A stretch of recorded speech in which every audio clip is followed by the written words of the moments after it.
Right, hello everybody. Welcome to another exciting episode of the tNb Gaming Podcast here on Retro Bear channel, here on YouTube Live from the Gaming Pantry, which still has games in it, which you can see the fact that I've not put any gaming videos up for quite some time. Anyway, hope you're well. Thanks very much for coming along this evening, or if you're watching this on catch-up or listening to it later on, thanks very much for your continued support.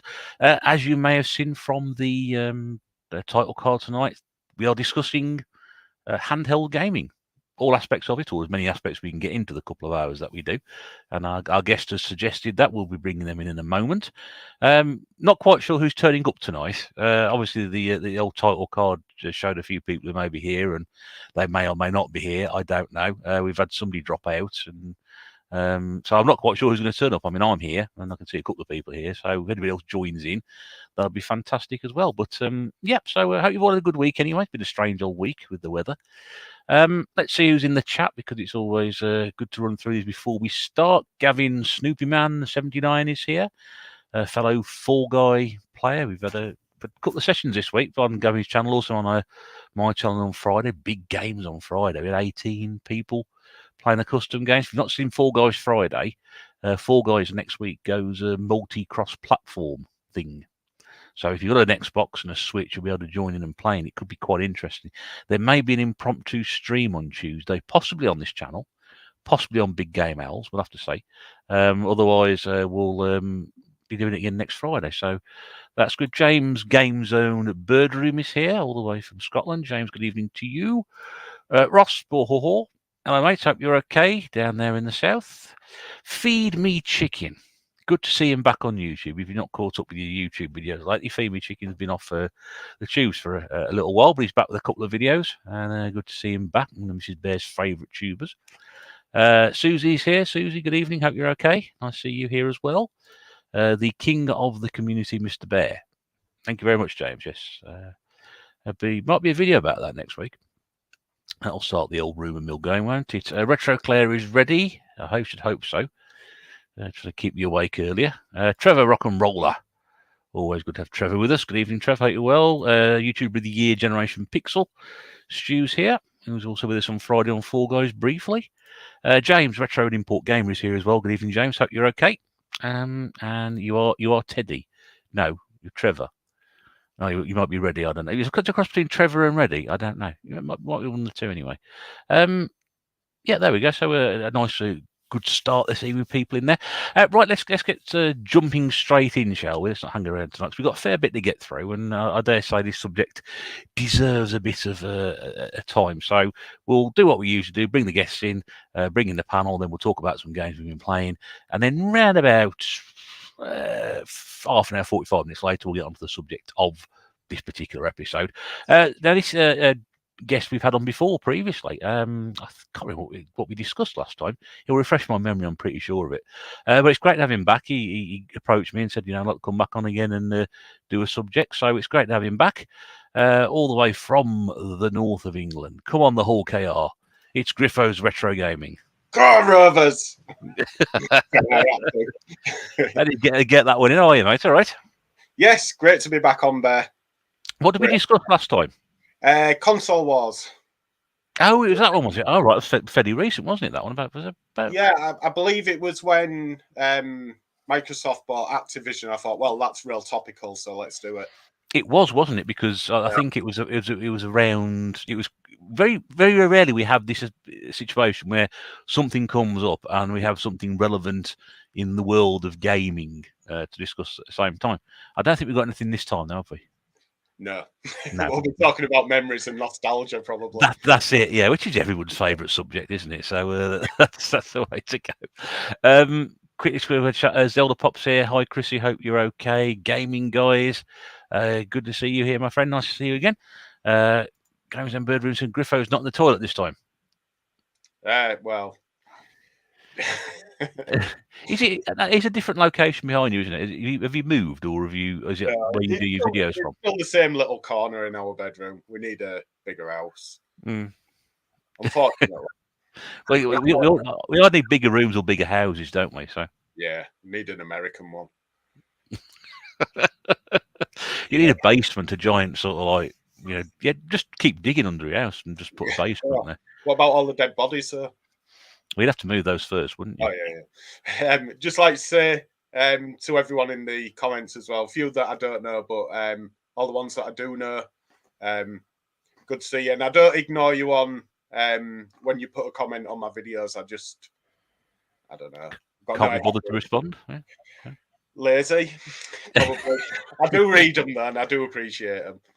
But, yeah. Now, I think you've hit the nail there, because I think a lot of people do that at the moment, because the way we all watch it and it's slightly different now to what it was before, don't we? So we're not always sat in front of a computer or a tablet, or we're watching on the telly, we're watching it on the phone. Sometimes it's incredibly difficult to comment on everything you see. So you have to tell people in a nice way, oh yeah, I did see your last video, but I just had a chance to comment on it. Yeah, that's right. Hello, Gurney. Just seeing you pop in.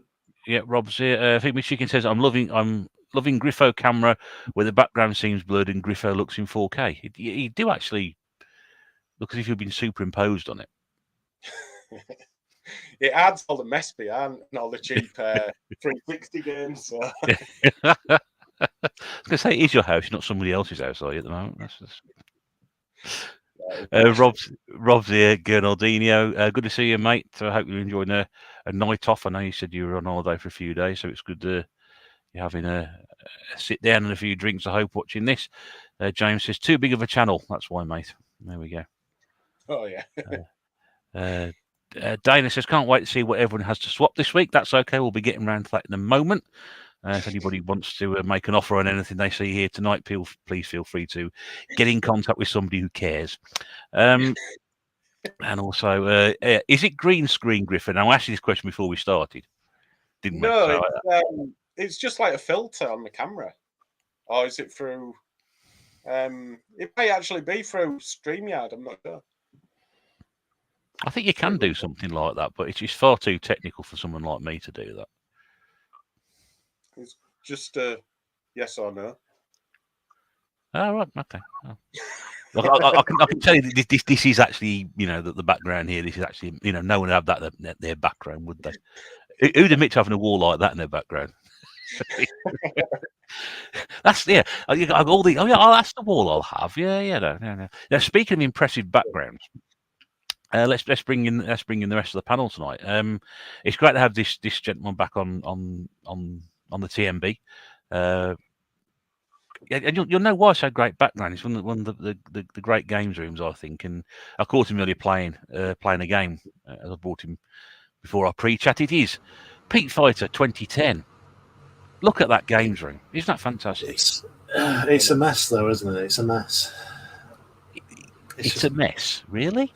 Yeah. Everyone else has like billy shelves everywhere and everything one colour, and it's all pristine and polished.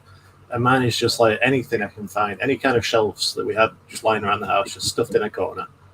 Doesn't matter if it's black or white, just anything that'll hold mess for me. I thought you were going to burst into song there. What, black or white? Michael Jackson, yeah, black or white. I don't want to get cancelled, mate. How have you been anyway? We've been on for a few weeks, so I hope everything's all right with you. Yeah, it's fine. It always seems like when it's podcasts where you can tend to be stuck on until 9 o'clock at work, and it's just a pain in the ass. But it's just how things are at the minute with work, and it's looking like it's going to carry on. But whenever I can, I'll get back on here. Good. That's what we'd like to hear, mate. I know you've got quite a few games you want to talk about as well in our roundup of what we've been doing. So we'll get to that. Well, it's been a while, hasn't it? It has been a while, yeah. Let's quick back to the comments. Steve had his Sneaker Freak going head-to-head with Yorkshire Lad Stream. Very brave. Yeah, I don't know who's brave here, me or him, but we'll have to see, won't we? Dana said, good luck with trading the wheat at. Yes, well, I've got no chance of shifting that, have I? Because nobody will want that. It's all safe. Ian from the RGB Gaming Podcast is here. Looking good, mate. That's very kind of you. Do I not look good usually, or am I looking better than I used to before? Well, anyway, thank you very much for that. That's nice. Janky Ahmed, good to see you here. I think you popped into the Fall Guy stream on Friday. That's good.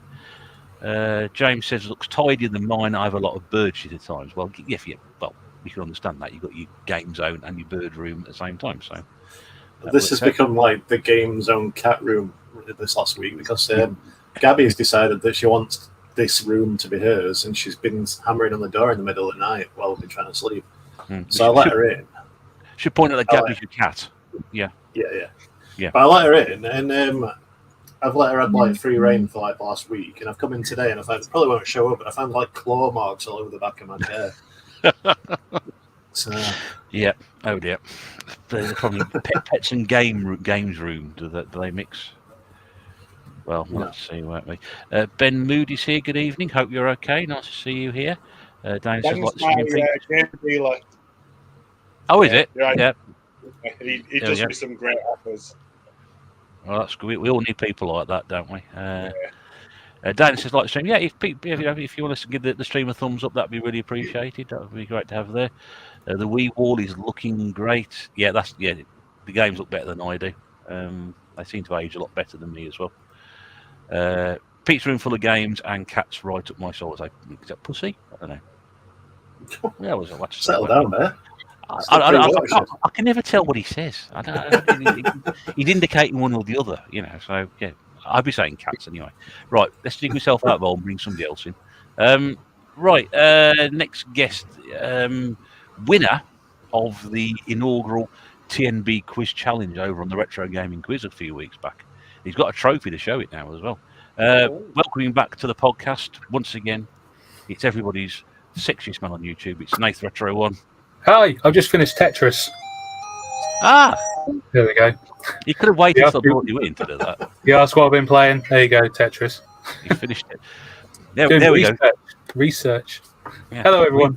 Research. Bloody hell. Seems to be a thing nowadays. People come here to do research. Haven't they watched it before? No. Yeah. Never.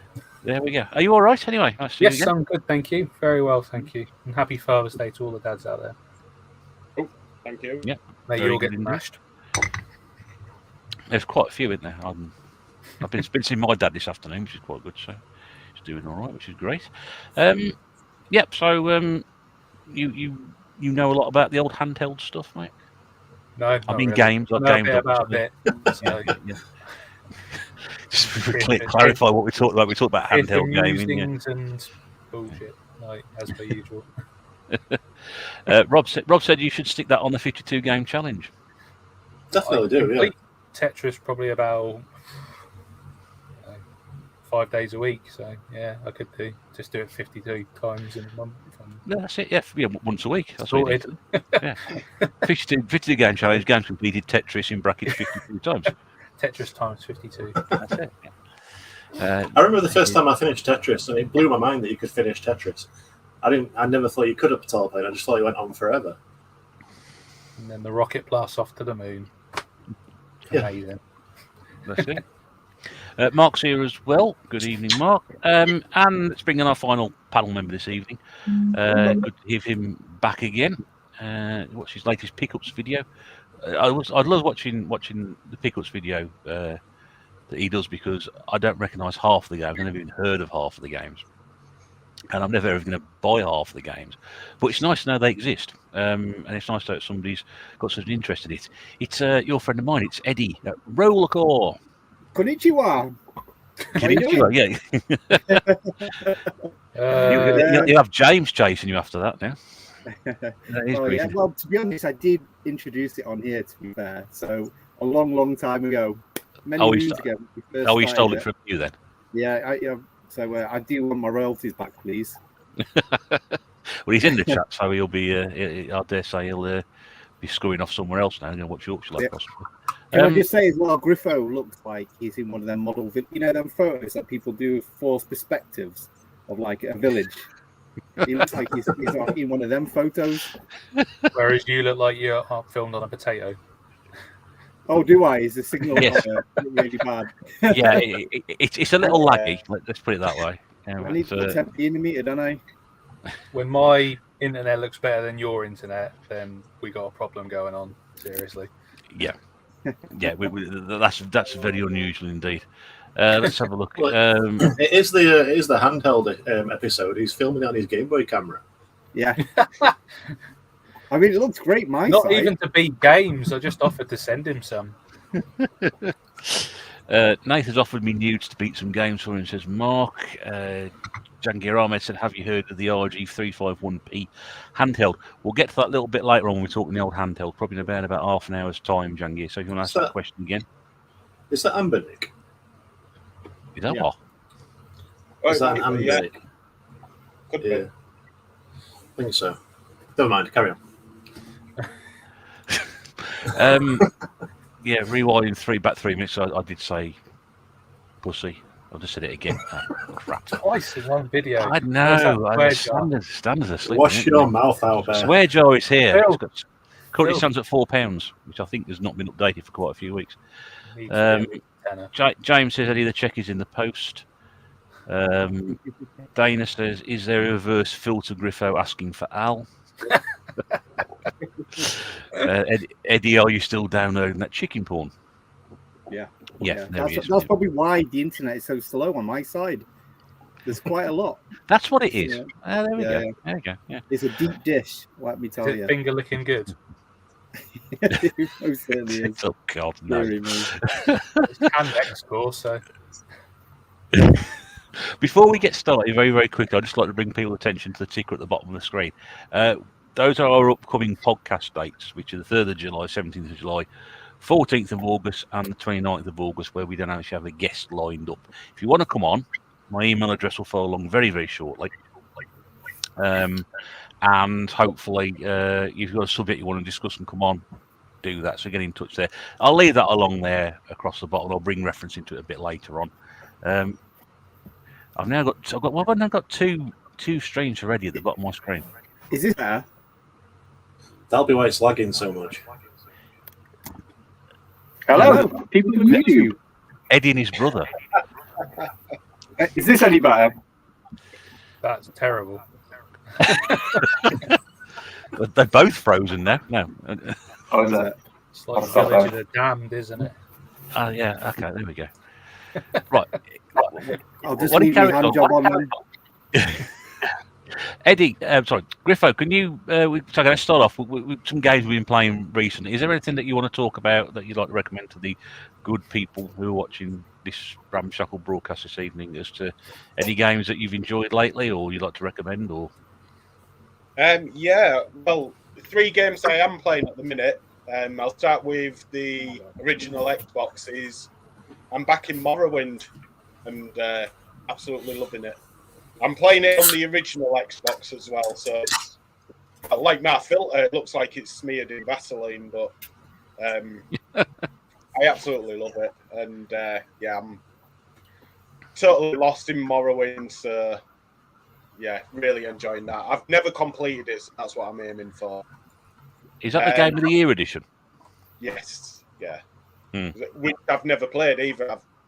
I used to have it on the PC when it first came out, and my PC wasn't the best, so yeah, never really got around to completing it. But looking forward to doing it on the Xbox.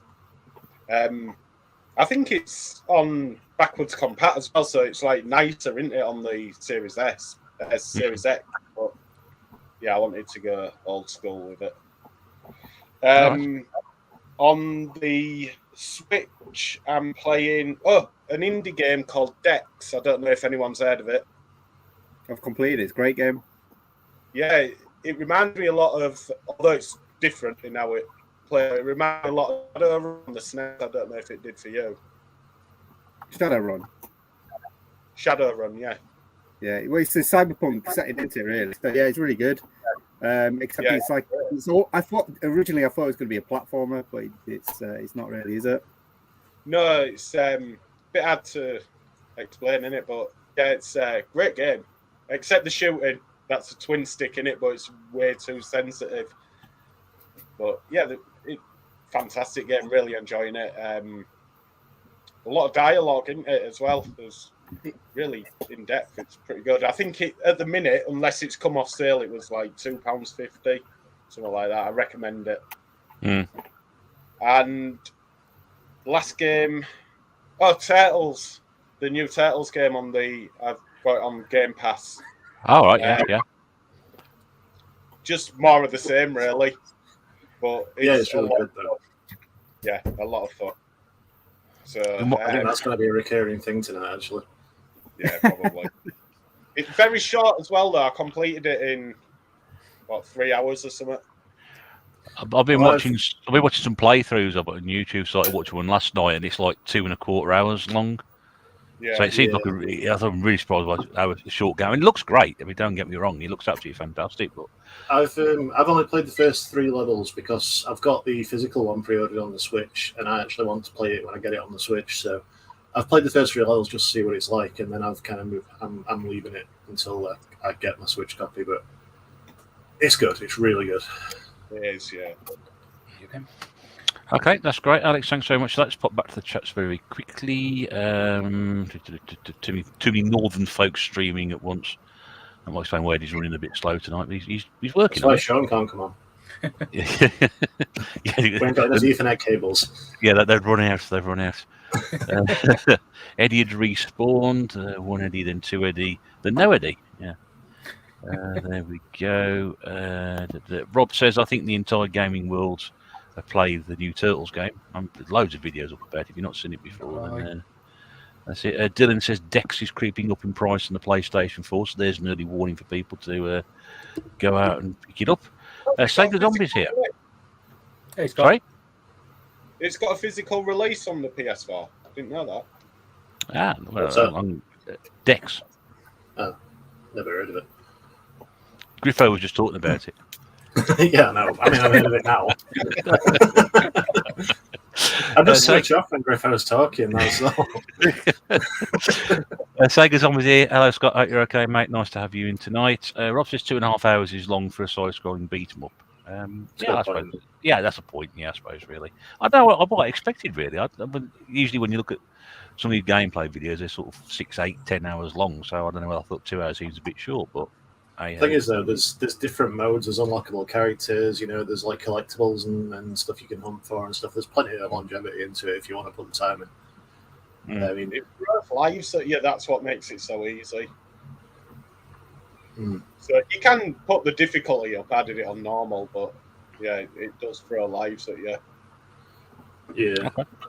Okay, right. Well, thanks for that, Griffo. Recommendations there. Pete, your turn, mate. I know you've got quite a few to get through, but you're going to give us the edited highlights, etc. All the things. You sure you don't want me to go last? I brought a beer. I'll get to 10 o'clock and no one else will be able to talk. I've got a list. He's got a list. Yeah, the main game I've been playing is Dragon Quest XI. Again, I played it for Game Pass. Give it its full title. I believe it's Dragon Quest XI S Dawn of an Elusive Age, Echoes of an Elusive Age, Definitive Edition. Because it really rolls off the tongue, that. Yeah, it does. Yeah, it's. I mean, everyone who's played JRPGs pretty much has probably played a Dragon Quest game apart from Nath. And yeah, it's true. It's one of the most popular series of JRPGs in the world. I read once, I don't know if it's true, but I read that they're not allowed to bring them out on a weekday in Japan because the amount of people who call in sick when these games are released just cripples like the business sector in Japan. I believe that. So yeah, but it's Dragon Quest XI is only the second one I've played in the series after 8, and I never actually finished 8, although I did love it. But I kind of persevered with this one, and it's really, really good. And it's kind of nice and easy going on, like someone like me who doesn't really play JRPGs very much. There's not a lot of grinding needed to be done. I probably had to spend a couple of hours grinding after sort of the halfway point of the game where there's a bit of a difficulty spike. But apart from that, I just coasted through the game. Really enjoyed it. It's got a really good story. Characters are good, nice. Aren't they? Yeah, they are. Yeah. Don't want to spoil too much, but they try to tug on the heartstrings. They try to have a bit of an Aries moment. It's nice as well because all the artwork's done by Akira Toriyama, who did famously did Dragon Ball, and he did like stuff like Blue Dragon as well on the Xbox. And it's nice to see his artwork in a different context rather than people with bright yellow hair shouting at each other in orange suits. It's just nice to see what else he can do. I mean, I've got no big love for Dragon Ball, so it's but he is a great artist. But that's my main game I've been playing for the last couple of weeks. Other than that, I've been really into getting into 2D beat 'em ups. Aside from Turtles, I've also played a game that came out on the same day, Final Vendetta, which if you've got a comment on below. Did we? Yeah, Dylan says it looks like Final Vendetta is giving Shredder's Revenge a run for its money. Let's just bring you in, Pete. Hang on. Let's try and remember how I do this. Hang on a second. It's only two bloody weeks off, and there we go. Yeah. I just happen to have it to hand, and it's in my opinion, I've only played a couple of hours of. Well, probably not even that. I've probably played about an hour of that and an hour of Turtles, and I do prefer Final Vendetta so far. It's just more. Whereas obviously the Turtles is going for more of the Konami kind of feel to it. Final Vendetta is more of a sort of Sega stroke Capcom Streets of Rage stroke Final Fight feel. And it just ticks all my boxes, that. And I don't know if it's got enough to keep it going as much as the Turtles game has, but on first impressions, I like it a lot more. Also on the Switch, I played one called Mayhem Brawler, which is, again, it's very similar to Streets of Rage 4, but it's... You're right. he didn't like the sound of that, Pete. He doesn't agree with you at all. No, it's not that. Sorry. Carry on. It's because it's all smoky in your room behind you. It's making me cough. It's the fog coming in off the tying. That's what it is, or the Humber, isn't it? Yeah, that's it. The smoke. Yeah, Mayhem Brawler. It's like another kind of Final Fight kind of thing, but you play as your main characters like cops, but instead of just being policemen fighting bad guys, like you've got superpowers. Like one of them's got like retractable claws. One of them's telekinetic. You know, it sounds a lot like the X-Men. And one of them's a big shark man. And then like your enemies, you've got like different gangs, but all the different gangs are like sort of like one's a gang of vampires, there's a gang of werewolves. There's a gang of like magic users and stuff, and it's it makes it. I guess it got kind of that different kind of feel to it. And plus, at the end of levels, you've got like a choice system of where you want to go next, and you can sort of take different routes through the game. So it's got a good amount of replayability. What's that? Sorry, Mayhem Brawler. I'll have a look. Really good. I enjoyed it a lot. Good. It looks like it's really well made. Yeah, it's very similar to Streets of Rage 4. Sorry? No physical though. That's the only problem. There's one coming. Is there? There is one coming. Yeah, I just don't want to wait for it. Yeah, apart from that, I've played a few older ones. Played through the Punisher on the Mega Drive, which again, it's like Final Fight with guns. Mainly did that to flex it on Instagram that I've got a copy of Punisher. Played through Combat Tribes. I don't know how you pronounce it because there's only one T on the Evercade, and let's just say I didn't enjoy that one bit. It's terrible, but I just don't like any of the what they're called now, Technos beat 'em ups. Not even Double Dragon. I can't stand them. I just think they're boring. Man.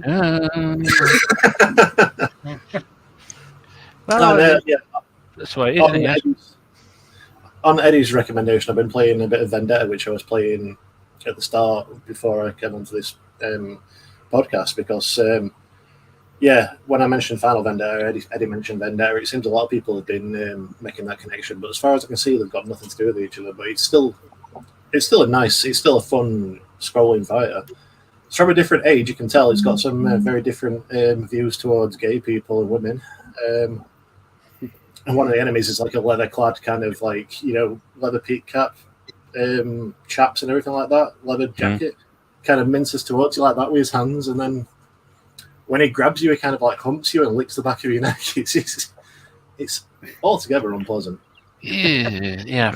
But it's a fun game for all that it wouldn't be released nowadays. Ironically, Dragon Quest, Sylvander is actually a good, really, really positive portrayal of a effeminate, if not homosexual character. Really good portrayal. He ends up being like one of the main characters. Yeah, he's fantastic. I was wondering where to go with ironically after that. But yeah, keeping it brief. Apart from that, I'm playing through Castlevania Circle of the Moon on the Game Boy Advance. Not playing it on the Game Boy Advance, I'm playing it on the Retro Freak on the big screen. But yeah, it's. I played through Aria of Sorrow not long back, and Circle of the Moon is a good deal harder than that game. It's kicking my ass a little bit. Talking of kicking my ass, I was playing through Gaiares. I don't know how you pronounce it. It's a Mega Drive shooting game. Was playing through that, was inching my way through it, save stating it on the Evercade until my Evercade got stolen with that game in it. So now I've got to start again. If you've stolen Pete's Evercade, give it back. We will find you. Do what Bear says. Yeah. No, I've replaced just about everything now. I'm just waiting for Sean to give me his console, which he said he's going to graciously give to me because he's generous to a fault, isn't he, Sean? I've got Renovation Collection back, so I am going to start Gaiares again. But yeah, it took me about 8 hours to get through to the end of the 7th level. So I've got all that to look forward to again. Played a puzzle game on it called Romeo and Julie Cat, which is like Where did they get these names from? I don't know. It's a modern game. It came out in 2020 on the Mega Drive, and it's on one of the Mega Cat collections. Well, I've got that. And it's like, yeah, it's like you've got like an 8x8 grid, and you've got like Tetris pieces, and you can place them anywhere on the grid you want. And obviously, if you make a line straight up or straight across, then it disappears. But the point of it is not to make lines; it's to use as many pieces as you can. Keep it going. Like on the first level, you have to use like 50 pieces. It goes to 100, then 200, and then 400. I think is on the level that I'm on at the minute. And you've got to place these pieces down, and obviously, getting rid of them gives you more space to put more down. And if it gets to the point where you physically can't place a piece down, then that's when you fail. But as you're doing it, you've got like a little boy cat with like a little guitar on the bottom of the screen, serenading a little girl cat at the top of the screen. And as you place more pieces down, his podium gets higher and higher until he finally reaches her. And it's just a very addictive game. Yeah, it's a very well. As it happens, Bear, I do have a copy of which I've been meaning to send you for about a year now. Got a spare copy of Mega Cat Studios 2 to send you. So Lovely. Thank you very much. There we go. Yeah, I can't remember what the other one was. Codemasters Collection. That's the other one I've got to send you. Wow, but I just forget to send them. Okay. Yeah, I think that's about it. Oh no, I've been playing No Straight Roads on the Switch. I think I've got that here as well. Have a quick look at that. There we go. Claire. There we go. Yeah, it's sort of an action platformer where you're supposed to be saving this city from the horrors of electronic dance music by reintroducing them all to rock music. But it's not rock music, it's pop music with a few guitar riffs, and it's shit. Oh, someone else says it. Because I had to stop playing it. I couldn't play it. I had to. Yeah. It was just annoying me a little bit. I know Gordon Thor was on about how good it was, but I did the second boss, and it's just shit. It's really, really shit. I thought it was just me being negative. No, it's horrible. It says it's rhythm based, but it's like the enemies all attack in rhythm. But it's not like Crypt of the Necro Dancer where you've got to do it in rhythm back. You can just hammer away at them. There's nothing rhythm based about it, and it's just annoying. It's got really, really. I mean, I think the voice acting is not native English speakers, but it's still really annoying voices and stuff.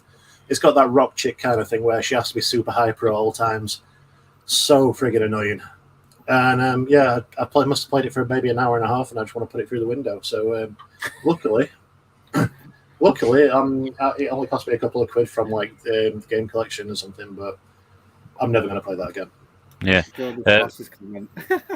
Mark says Gordon thinks wet is rock. So there we go. All right, that's great. That was the abridged version of what I've been playing for like the last few weeks. We'll release a director's cut next week sometime for people who are interested in that. I know you've had a busy week with Pete. We're playing the old games, being off work, etc. Are you off work this week? Yeah. So good time.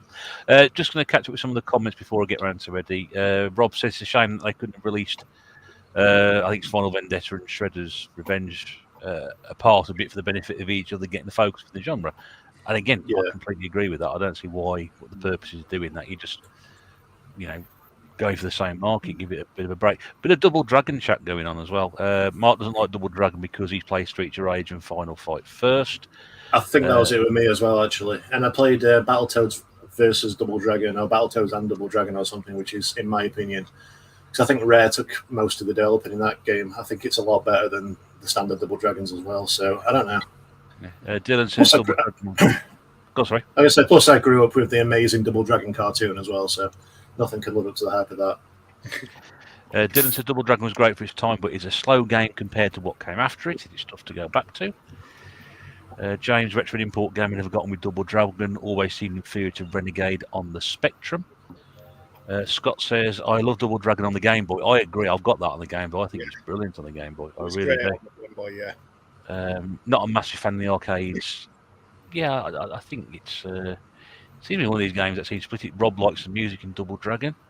Definitely amazing.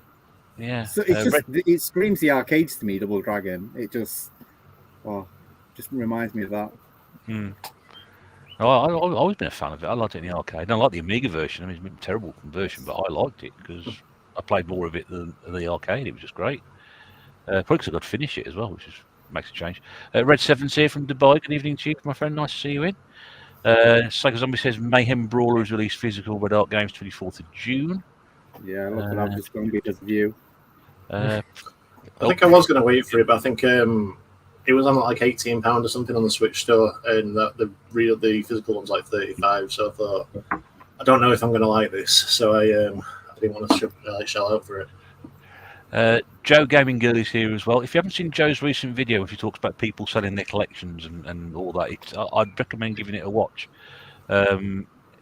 It was really, really well done. I thought she made some very good points in that. So go across and have a look at that video on Joe's channel. She was on a podcast a couple of weeks back. Hope we'll have her on again at some point in the future as well. Super Jim Tendo is here. Hello, one and all. Hello, Jim. Hope you're okay, mate. Very, very quickly, just get his comment in from Mark. With all these co-op games coming out recently, can we all agree that Yumiko has finally brought the family back together? Well, it's made it go and buy other things. I think that's probably the best way to put it. There we go. Anyway, was Joe talking about Al? Possibly. There's quite a few people doing that sort of thing at the moment, but yeah, do go across. Eddie, what have you been playing that you'd like to recommend to the viewing public? Me? Yes. I've been playing quite a lot, so it might have to be a bit of an abridged one. I've been playing a lot. I'm not actually completing a lot, to be honest. I've been starting quite a few games. What have I played? Can't remember. What did I complete? Right, I forgot what. Hang on. I did. I'm rubbish at lists, but I did get it as a screenshot. Record. What's it called? Hang on. Hang on a second. It's good. It's going to be worth it, honestly. Angry Video Game Nerd, the video game. Played that. Oh my god, it's pretty good. I played it. I downloaded it years ago on the PC, and it was just so hard. I just gave up on it because it's like an old 8-bit style game. But Mark Jordy Slasher Gamer actually mentioned it to me, and funny enough, I know I collect a lot of physical games, but I actually collect a lot of digital games. Whenever a digital game goes in the sale, I pretty much buy it. So my collection of games that I've got that I've never played on digital is nearly as bad as it is in here. But he mentioned it, and I was like, I bought that recently on a sale, and it was £4, and it's Angry Video Game Nerd 1 and 2, and both absolutely fantastic games. If you like cheesy references to sort of Angry Video Game Nerd, I know he's not for everyone, but for me, I just think his humor is just stupid, and it's kind of it's like a guilty pleasure, really, isn't it? So yeah, his game is exactly what you'd expect from it. I used to watch it a lot before I got into YouTube. We used to watch a lot of James's videos, and not so much now. But yeah, I agree with that. I remember when he was talking about the game that came out, people don't homebrew games of the Angry Video Game Nerd. He did review them all or something like that. It was quite interesting. Well, that's it. I mean, a lot of the games are you sort of every level is based on a game that he's reviewed, but obviously we've not quite the references to it. Like you can't have a Turtles level, but if you've played Turtles or seen his review, you'll see some of the things. Like there's a bit where you walk along and there's like a gap in the floor, and it's like if you jump, you can't cross it. What you have to do is like walk across it, and you can get across, and it has that reference to it. If you remember the Custer's Revenge game, which is an old 2600 pawn game, there's a whole level on that where you got bouncing 8-bit boobs and penises and all sorts of disgusting stuff. Mentioning Turtles. No, mentioning Turtles. Did you ever play Emo Game? If anyone's played it, it's you. Yes. Oh my god! What the hell? That was like an old Flash-based game. That was like Flash-based. Yeah. It is. But you played as like the guys from At the Drive-In or whatever, throwing records at people. But there was that level on there with the Turtles, and you met them in the sewer, and the sewer had been taken over by. And I apologise for this, Mr. Retro Bear. The sewer had been taken over by Anna Nicole Smith's vagina. It's not the first reference we've had to that area of the body this evening. It's not going to be the last one. I wouldn't have thought either. That's probably one of the first retro remake games I've ever even known about, and like this was like 20 years ago, if not more, when that came out. It was like when emo was really massive, and I think it's really wish as well. Yeah, there was Emo Game 1 and 2, and then there was Alkaline Trio versus Hell. Oh, really? I really wish they'd bring those 3 out. Just bring them out as like even if it was just on Steam or something, I would buy the hell out of those games. We're not confusing emo for Elmo, are we? Just out of interest. Oh man, what do you have? Oh my god, I'm trying to think. I can see the guy. What's his name? Dashboard Confessional. He was in it, wasn't he? Yeah. Oh god. I'm gonna have to look those. Anyway, carry on. Yes, definitely. Next up, we had the game that I was trying to remember because it was a long name. Deedlit in the Wonder Labyrinth, Record of Lodo Swarm. So another quite a long name, one that I'm rubbish at remembering. Oh my god, what a game. That is fantastic. It basically have Castlevania Symphony of the Night and then cross it with Ikaruga. I didn't like it. You didn't like it? I didn't like it. No. It was like a Symphony of the Night light. So it's like it was like it was like they traced over Symphony of the Night. Oh, it was big time. Yeah, but I don't know. It didn't have the same level of polish. I just didn't get on with it at all. Oh no, it hasn't. It is like I say, it's like a light version of it. It's not. I think, to be honest, I think a lot of people who play Symphony of the Night could be put off with it because it's very hard quite soon off. You've got to do a lot of grinding, and it's not like what a lot of people probably expect it to be. Whereas, I think I'm the only person who did that in one go, the boss rush. It was quite funny because everyone was like, "Oh yeah, what about the boss rush?" And I'm like, "No, that was easy." There was all the bosses up to it was actually hard for me, but that one, I don't know, I must have got leveled up. But yeah, absolutely loved that game. It was just like the graphics, perfect. It's what Konami need to take note of this game and do a Symphony of the Night sequel in the same style of this. But that's what I've been thinking with like stuff like that. But with the depth of Symphony of the Night. Yeah. That's what I've been thinking with stuff like the Turtles and stuff like with this Mayhem Brawler and other things that have been coming out recently, like Sonic Mania, for instance. They need, if people are bringing out sequels to old games, they need to do it so it looks and feels like the old games, but has that kind of sort of modern polish to it. Exactly. I think that's just the key to success, in my opinion. Yeah. Well, to be honest, what I'll probably do is we'll segue into Turtles since we've all played it. I played it start to finish, Game Pass. Heard about it. I've pre-ordered it on PlayStation 4, but I know I'll play it multiple times, and yeah, it was fantastic. Like you say, it felt like the old Konami arcade games, except it just had the extra push that was needed to make it that modern feel. Like there was just little things that was going on constantly through the levels. It wasn't just like a cut and paste of like the level throughout of it. It was like there was proper scenarios that you'd go through, and Oh, it was just So much fantastic. fan service. Do you know Yeah. one thing I liked about it? The foot soldiers just doing random things associated with the lesson. Exactly, yeah. Just gave Like on the them cooking show and stuff. yeah, when you're going through the TV studio and they're doing the cooking shows and stuff like that, Yeah.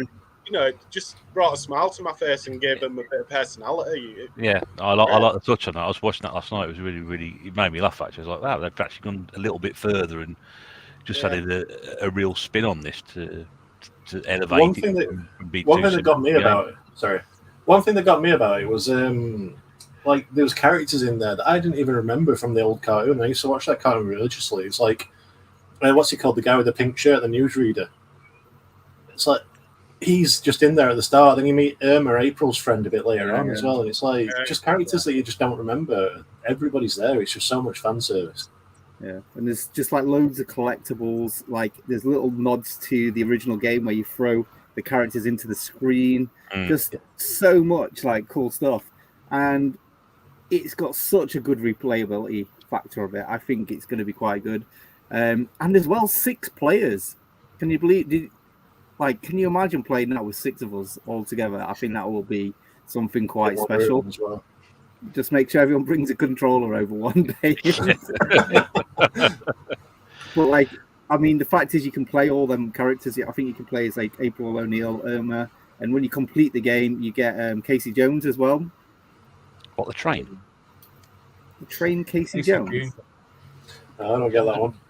That's an old. Oh, okay. Just one for the old people out there. Sorry. I know it. Who knows? That might be where it's come from. That it might be a reference to.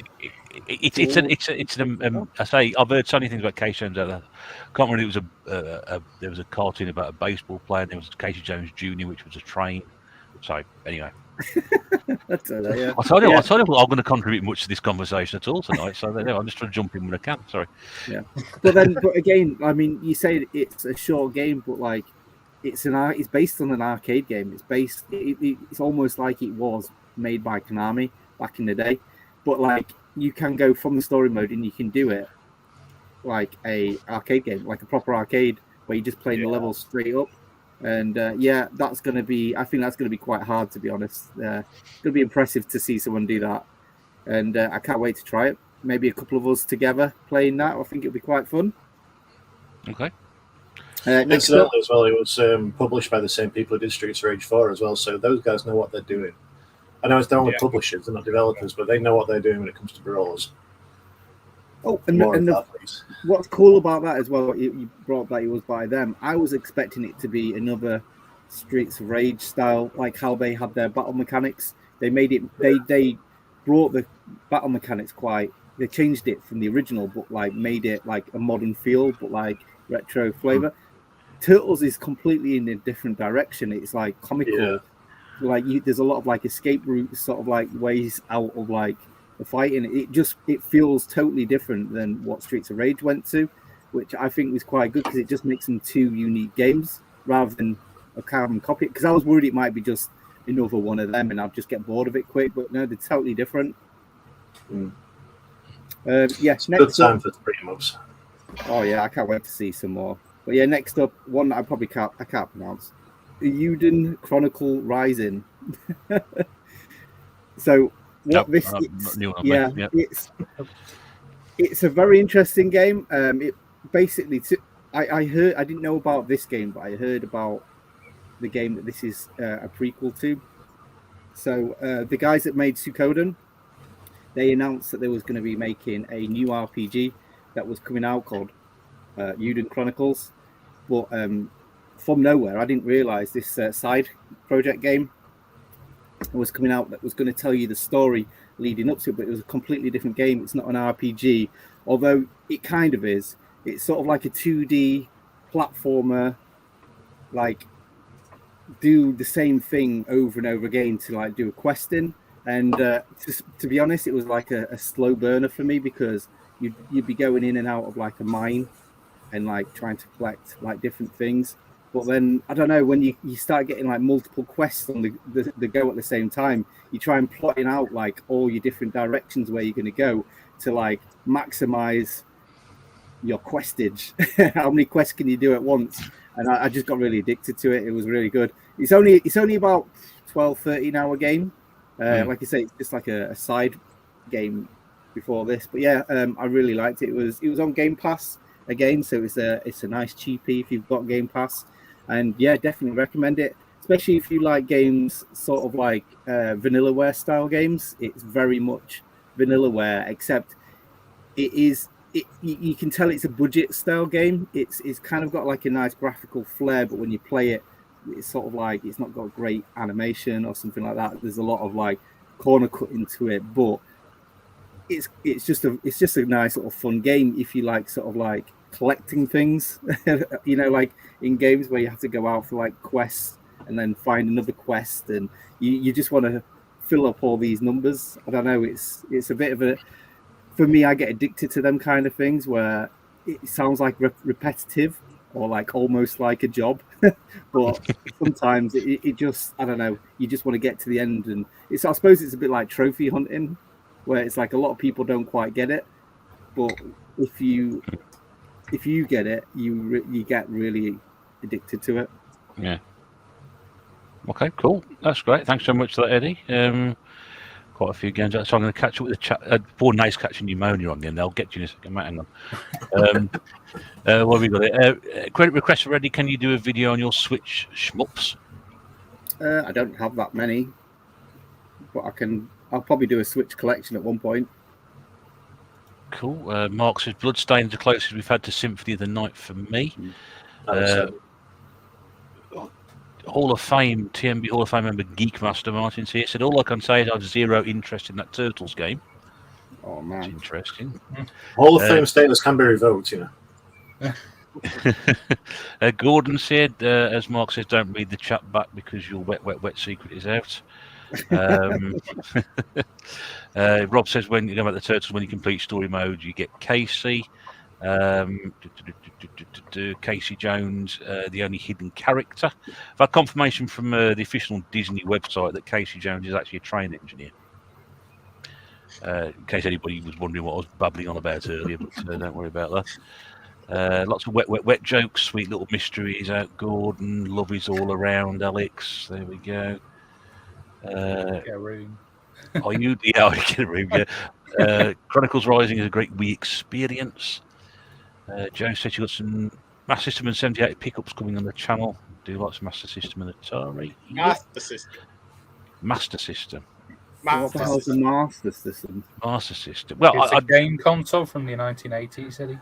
I don't know if anybody saw the fact that Lewis Hamilton bought he was over on the Grand Prix at the moment, and he apparently got a craving for playing some old games, so he went out and bought well, we'd call it a Mega Drive, they call it a Genesis over there. I was reading the story on the Sun website, it happened to refer to the console as a Saga Genesis. Now, I'm not sure whether that's for old people or not, I don't know. But also the fact that he said that he had a craving to play Ayrton Senna's Super Monaco Grand Prix 2. Well, if you do your research, Super Monaco Grand Prix 2 didn't appear on the Mega Drive. So I'm not sure what he's playing it on. But he also bought a copy of Mortal Kombat as well. Yeah. No, I checked earlier, and I can only find Super Monaco Grand Prix 2 on the Master System. Wasn't it on one of the Mega games? Super Monaco Grand Prix was, I think. Which one's Ayrton Senna's Super Monaco then? That's the second one. That's the second one. Yeah, I've got that on the Mega Drive. Have you got the Mega Drive? I thought they came on the Master System. Yeah. Eddie's gone to check the archives. Yeah, okay. I'm going through the archives. Everyone's gone. Everyone's gone. Is that the game? That's the one. So it wasn't the Mega Drive then. No, There we go. There we go. I just knocked this up for just with a printer just back there. Okay, there we go. It's a very rare one-off copy. Yeah, it goes to show what I know, doesn't it? I don't actually paid for it. I mean, it's not exactly a harder game to find, is it? Really? No, I think I was given it. It's dog shit. Yeah. It still holds up if I read the article correctly. Yeah. You what, sorry? You say it still holds up if I read the article correctly. I'm not sure how good that analogy is. I'm not sure whose eyes work. I had a lot better job. It holds up my beard quite well. Paul Retrobates here. Good to have you, mate. Rob said he was nearly a millionaire before he was 40, but unfortunately he'll have to settle for being a millionaire at 41 days soon. It's a reference to Rob's Gamer Score challenge. Keith, LFC Gamer and Vlogs in. I see Keith. Martin, the Geek Master, confirms it isn't a Mega Drive. There we go. I must be the only person who hasn't got it on the Mega Drive. I don't know. Yeah, everyone. There we go. Sega Zombie confirms as well. Monaco Grand Prix 1 and 2. Yeah, I don't know why I'm doing this. What am I on this program for? I don't know what I do. What's it known? No, you're wrong. Gordon changed the subject drastically. My brother played Turtles and loved it. Wants to see Robo Turtle, Female Turtle, and Running.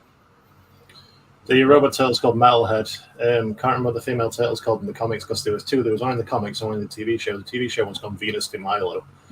Can't remember what the female one in the comics is called though. Yeah, that's the other thing that you get. You get to collect like all different characters as well, which is pretty cool. There's quite a big roster, I think, once you start playing it over and over again. That's an interesting. I don't know. It's a Mega Drive. It's on the Genesis. I don't know. But anyway, that's too much talk about it. Super Mario Grand Prix 2 for my liking. Let's wake him up, Nath. Wake up, mate. It's your turn. Finally. We've been through what Lewis Hamilton's been playing and not got to Nath yet. It was just in case I forgot about it. I wish I'd forgotten about it now because it's been a bloody waste of time. But anyway, go on. What have I been playing? Yes. Tetris most recently. That was about a week ago. Also, I've been playing the Master System a bit. Shameless plug for my channel. I've been playing some Master System games that I had from my childhood. So I've actually done some gameplay videos on that. So if you want to have a look, Jurassic Park and Tasmania, both really good games. I enjoyed both of those.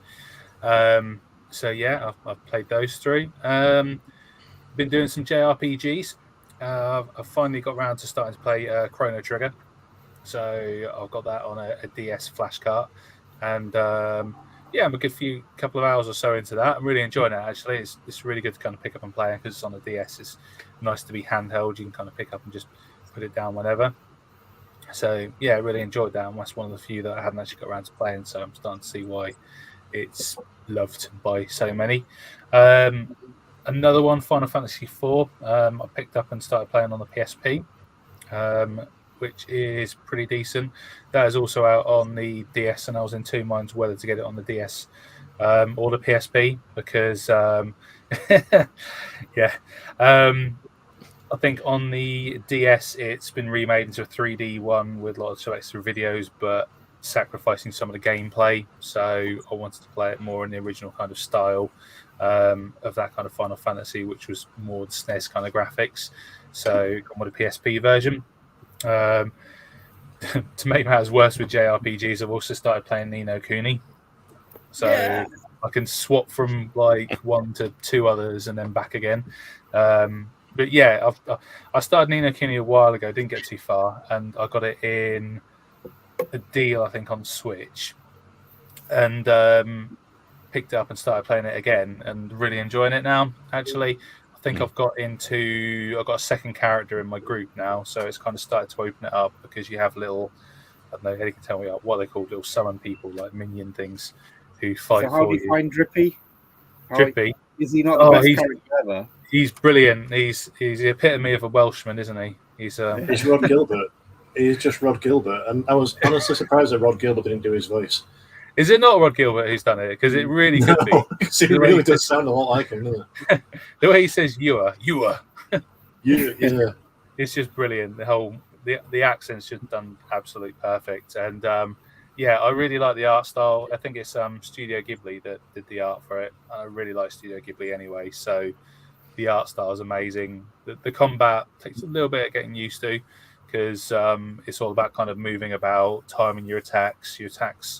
Your defense lasts a certain amount of time, and then you can kind of go in again. You have to time your special attacks and things like that. So it's kind of opened it up more now. I have a second character, which I've only just unlocked. So I'll see how that goes. But yeah, I've been playing those. And the last one, we were talking about rhythm games earlier. I haven't found a rhythm game I like other than Lumines. If anyone's played Lumines, if you like Tetris, definitely give Lumines a go. Yeah, you know, Griff. So to describe it, every block that falls is the square of 4 blocks, but if you falls on another one, it will split. So if you drop one onto another one, the 2 on that side will stay there on top, and the other 2 will drop down. And the point is to make the kind of biggest squares, rectangles you can for the most points in clear colours. And it's all done to a line that's crossing the screen. Every time the line crosses, if it hits a block, then that will disappear, and then you have to start again. It's a really fun game. It's got kind of a soundtrack in the background. Music, It's what? the Yeah, music's it's got real music on. I can't remember all the songs on there. It's like New Order, there's Beck, there's some other ones as well in there, but all the kind of blocks drop to the music, and there's other kind of sound effects and flashes go on. It's a real cool game, and it's only like a couple of quid in CX, so it's definitely worth picking up if you kind of see it in there. What's it called again? Lumines. I think a couple of people have said it in the chat. There's Lumines 1 and Lumines 2. They're both really good. I also thought about going back to try and play Patapon, but talking about rhythm games, that's the most fucking annoying thing I've ever played in my life, so I don't think I'll ever go back to that. I think Gordon played it recently. He said it was the best game ever. Who did? Gordon. He likes wet. What does he know? Well, he obviously has better rhythm than me, because I just thought it was a fucking nightmare. We know what Gordon's taste in games is like, though, don't we? But yeah, that's about it. So I think that kind of wraps up most of the games we've been playing. Okay, mate. Thanks very much for that. So I'll make mine short. Good man. Rach is here. Rach, good evening. Nice you to pop in. Hope you're okay. Ross says still freaking me out that Griffith looks like he's getting ready for Mastermind. Drinking shortly about his handhelds. Jim said he loves Lumines. Gordon says Lumines is great, music is brilliant. Longview and Friends is here. Hope you're well. Yep, I knew it was mate of yours, obviously, from the last time you were on, wasn't he? So, just gone back to Patapon, and it made me rage. Ross says he's addicted to Lumines Remastered on Game Pass. No, there wasn't Game Pass. I thought it was a PlayStation game. I thought it was like one of their, sort of like how Tetris is to Nintendo. You think of Lumines as PlayStation. Yeah. So I thought. It's so good. Tetris is owned by Ubisoft, isn't it now? So it's just out on everything.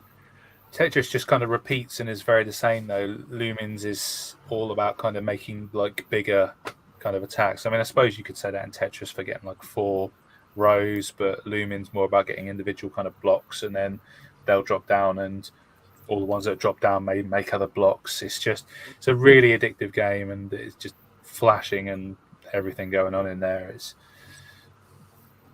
really have the PSP version. I think I'll have to give it a go. Yeah, honestly, it's so good. Easy to get addicted to. Lumines has a fist on the 360. Nintendo says Patapon is great, but that one mistake, mistimed button press. Yeah, it's infuriating. Absolutely infuriating. Ross says not to sound like a dick, but it's pronounced Lumines. Yeah, it does. Okay. He does. I always pronounce it Lumines, but I didn't want to be that guy who corrects people because it could be wrong. I'm having a terrible night, aren't I? I'm a shocker here. Absolute bloody shocker. Specific question for you, Griffo. Have you bought in that Injustice on PlayStation 3 for £8 from Holders Road Bernardo's? Shelf 6, row 3, 4 along from the left. Okay, I like quid. No, I haven't. Mr. Tatman's back. Yep. That's him. Retro Chef's here as well. Sorry, missed the start. Been busy today. Okay. Hope you're okay, mate, anyway. I'll see you on the Wrestle Talk Roundtable at some point in the future as well. Right, so that's the first hour. Thanks to everybody who contributed what they've been playing recently. A little bit longer than usual. We'll try and carry on away. So we've got Griffo with us tonight. Obviously, Griffo got in contact about coming on and wanting to talk about handheld gaming this evening, which is what we're going to dedicate the rest of this evening's show to. It's not really an area I got into when they first became very popular, but I'm talking about the Game Boy. Before then, I did play a fair bit of the old LCD tabletop and the old Tiger Electronic games as well. So I've got a little bit of experience there, but really, my sister had a Game Boy and I never had one, so I never got into it. And although I've collected stuff for it since then, and I do enjoy playing on, say, the Game Boy Advance, we used to take that away when we were on holidays and stuff like that. And if we were going away for a few days or so, just to pop the old Nintendo carry case in there with the GBA and a few cartridges. It's great. And I enjoy the DS. I enjoy the 3DS, but because of my eyesight now, I'm not so good with them. But is this a area of interest for you then, Alex? Which is why you wanted to bring it up this evening. It is, yeah. I'm a massive handheld gaming fan, and it probably, like most people that are, the Game Boy was my first. It was my first console that was mine, in a sense. The ones I had before that, I had a Dragon, if you remember them, and a Spectrum, but they were my brothers and they were passed down to me. But the Game Boy was bought specifically for me. It was mine, and bloody hell, I've played it so much, and just the range of games that you can play on it as well, and the portability, obviously. I just fell in love with it, and even now, I'm going through years, I've always continued that on. Probably more when the DS came out. I bought a DS mainly for Pokemon, and I played a few games. The 3DS is fantastic, one of the best handheld consoles going. And I agree with that. The 3DS is a great DS handheld, I've got to say. I play more DS games on it than 3DS. Well. That's my, if you can say. Yeah, I believe that like it's a witness protection. I thought it was like Japanese. It was like Japanese porn, wasn't it? But yeah, that's working wonders. Technically, that's a 2DS, but yeah, that's my main console. I play the DS games on as well. And I remember I went back in the day when you could get double pay for working in retail. I worked Boxing Day, and New Year's Day, and I got the PSP. Oh, very nice, yeah. As well, fantastic system which I collected for. And then I got the Vita, but I was a bit disappointed with that, and that was because of the lack of support. It's an amazing system, but lack of support. It had so much support, just not by Sony. Yeah, there's still games coming out for it now. Yeah, it's one of them systems that I've never known before, where it was like you said, forgot about by the mainstream, but like supported incredibly by like the non. And I think that's why it has got so many fans, because it is like it's like an underdog. It really is, even though it wasn't made by an underdog. It could have been so much. What killed it for me? What killed it for me was the memory cards. Yeah, they were so expensive, and if they'd have just used SD cards, like even Nintendo do that now, it would have just made it so much more like functional for me, because I wouldn't have to keep worrying about running out of space. And after a while, I just stopped playing it because I didn't want to have to keep deleting stuff. The screen on it's beautiful as well, and on the fat, it's absolutely stunning. When you play retro games, it's not the slim. But yeah, when you play the retro games on it, the colours just pop. It really is wonderful.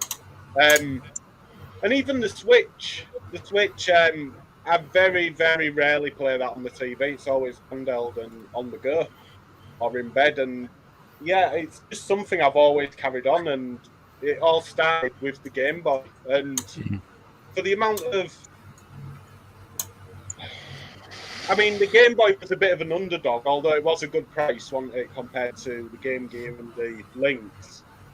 Some of the games are games that we still remember today, and in terms of Link's Awakening Zelda game. It's probably in my top 3 of the best Zelda games that have been released, in my personal top 3.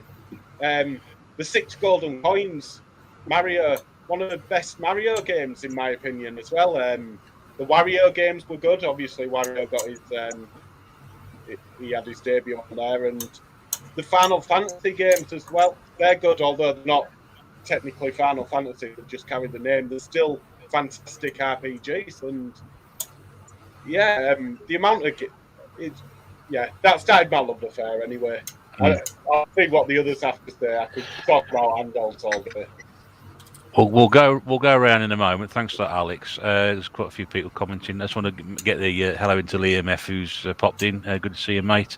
Longview and friend Griffo loves his handhelds. Well, I think we can testament to what he's shown there. Martin says, "Is the best handheld in your opinion, Russ? The cheap Japanese Chinese one I got. That's quite good. That it's got all the NES. I've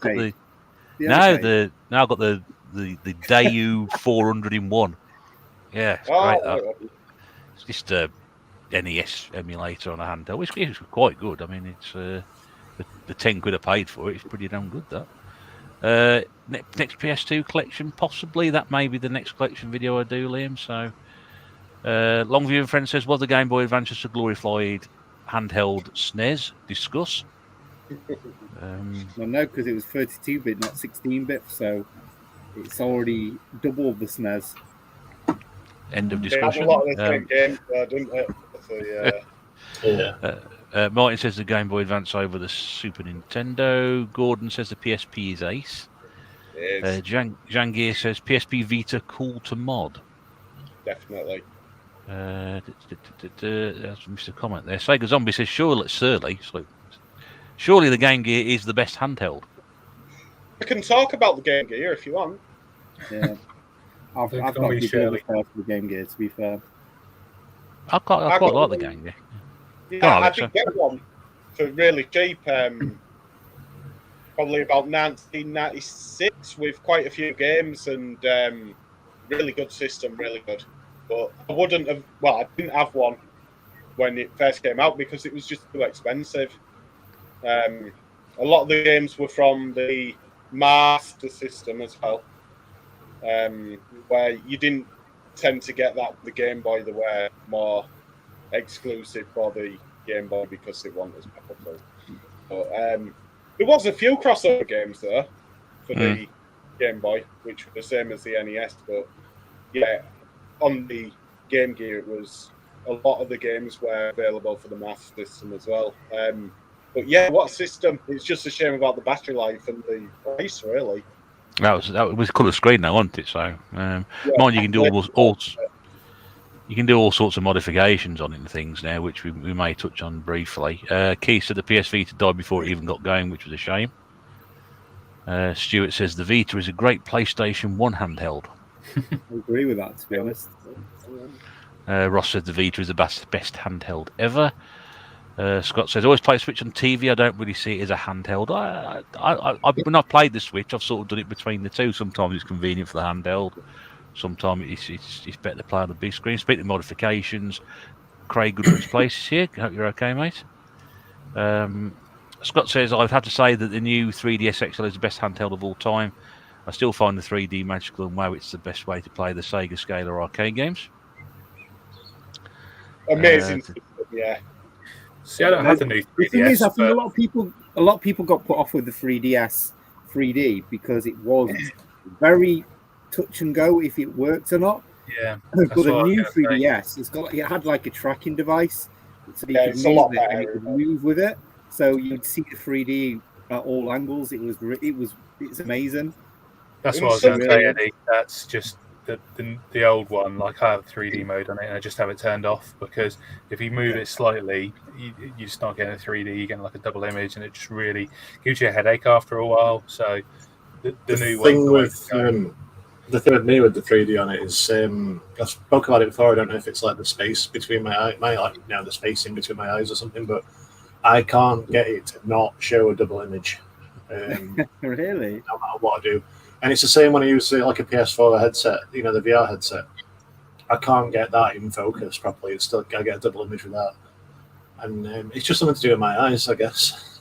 Yeah. But- No, the technology in that is incredible. Like it is, Yeah, it really it's is. such an affordable device. Like it is quite an amazing thing what Nintendo It's- did, to be honest. Mental as well. How it doesn't pop out at you; it kind of goes in.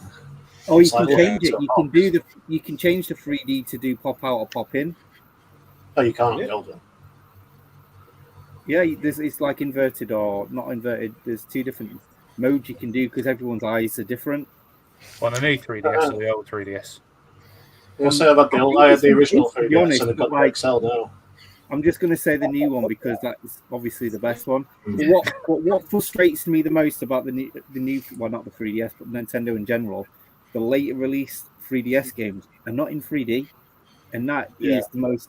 Why buy 3DS game and it's not in 3D? Like that really annoyed me.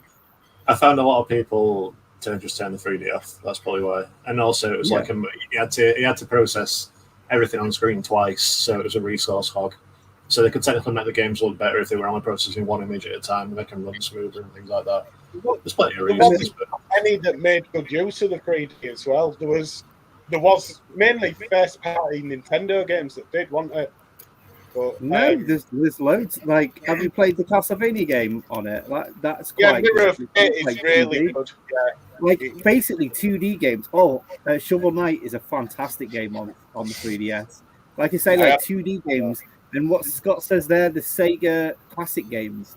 Oh my god! Like what they've done to them, they are the best way to play old Sega games. What I find really good on the 3DS. What the screen is, I don't know what it is, but even though it's like a digital image, it looks like it's got scan lines because of the way they've made how it works with the 3D. It actually looks like scan lines, and it looks really good. To be fair, I think we need to take a screenshot of that for Scott saying that, because that must have been quite hard for him to write. Just about the comments, Ross said he found a Game Boy Color at the car booter today. He posted a picture of that earlier when we went on the chat. Not turquoise one as well. It's not bad condition. Keith said the Game Boy Color is the king of handhelds for me. It's the first system that I bought myself. Susie said because of her eyes, she prefers to play things like Stardew Valley handheld. I'll come back to that in a second, Alexander. Stardew Valley handheld, as I struggle to see the small icons and text on the TV is better to have them close up. Just show us that again, Alex. Would you mind? If you will. There we go. It's the Pokemon. Yeah, it's the Pokemon one. I love that as well. Yeah. So I've got that. Witness protection Pokemon. I love that. I've got that one myself, actually. I found out the car boot. It's like watching an episode of Bad Boys. Bad Boys, what you gonna do? Craig says you're about to have a Mario Kart battle with the kids. It's crap when they legitimate beat you. Well, I think the moral of that story is don't have kids. Because they won't beat you then, will they? Let's have a quick look. Joe just recently got a Switch and she's playing Bayonetta 2. Question for Eddie. What are your thoughts on having to play perky little things on the Switch in handheld mode only? Well, to be honest, I played it in like a tablet mode. So it actually worked really well. It really would work better on a tablet. Because he was clicking everything, going, what will make something have sex with this thing, this inanimate object? And that's Did you give it a wipe down afterwards? Yes, and I had to wipe it down multiple times, yeah. Craig says he enjoyed 3DS for games like Street Fighter. The Anbernic RG351P, you could play every old school game on the go. Yep. Ross says the 3DS would be much better without the crap circle pad. If I'm having a sweaty sesh, my thumbs slip all over the place. That's true. Yeah. You say that I actually really like that. How Yeah, I do. 3D pad. Yeah, I like it. I kind of like. Sometimes I would just find myself just kind of circling with it because it's the way it feels. There's nothing else that works like that. And I hated it to start with, but I really grew to love it. It's that nub on the new 3DS that's really annoying. Yes. I actually I had the thing on the original 3DS, the big extra thing that you can put on with another joystick on it. Pro, yeah. Can't you use I a had D-pad that. as well? It does have a D-pad as well. Can't you use the D-pad too? Yeah, but it's not the same. Yeah, but Ross was saying he didn't like the little other controller bit. So can you not use the D-pad? The circle pad. Yeah, the circle pad's like got a D-pad just underneath it. Did it I not like work Steam together? Dub on the PSP as well, though. A lot of people hated that, but I really liked it. I just like the way it kind of glided along. Let's think What I it's didn't got- like were the sticks on the Vita. They felt like they were going to snap. Yes, I was Yeah, worried I to don't use a big session of them were a bit scary to use, wasn't they? Because there was Yeah. about twice the price of a 3DS. Martin from the Hobby Lodge is here. Hello, Martin. Hope you're okay. Keith on the 3DS chat says, never bothered turning the 3D on as it really hurts my eyes and gives me a dreadful headache. Dale going up mentions that Microsoft need to bring out a handheld system.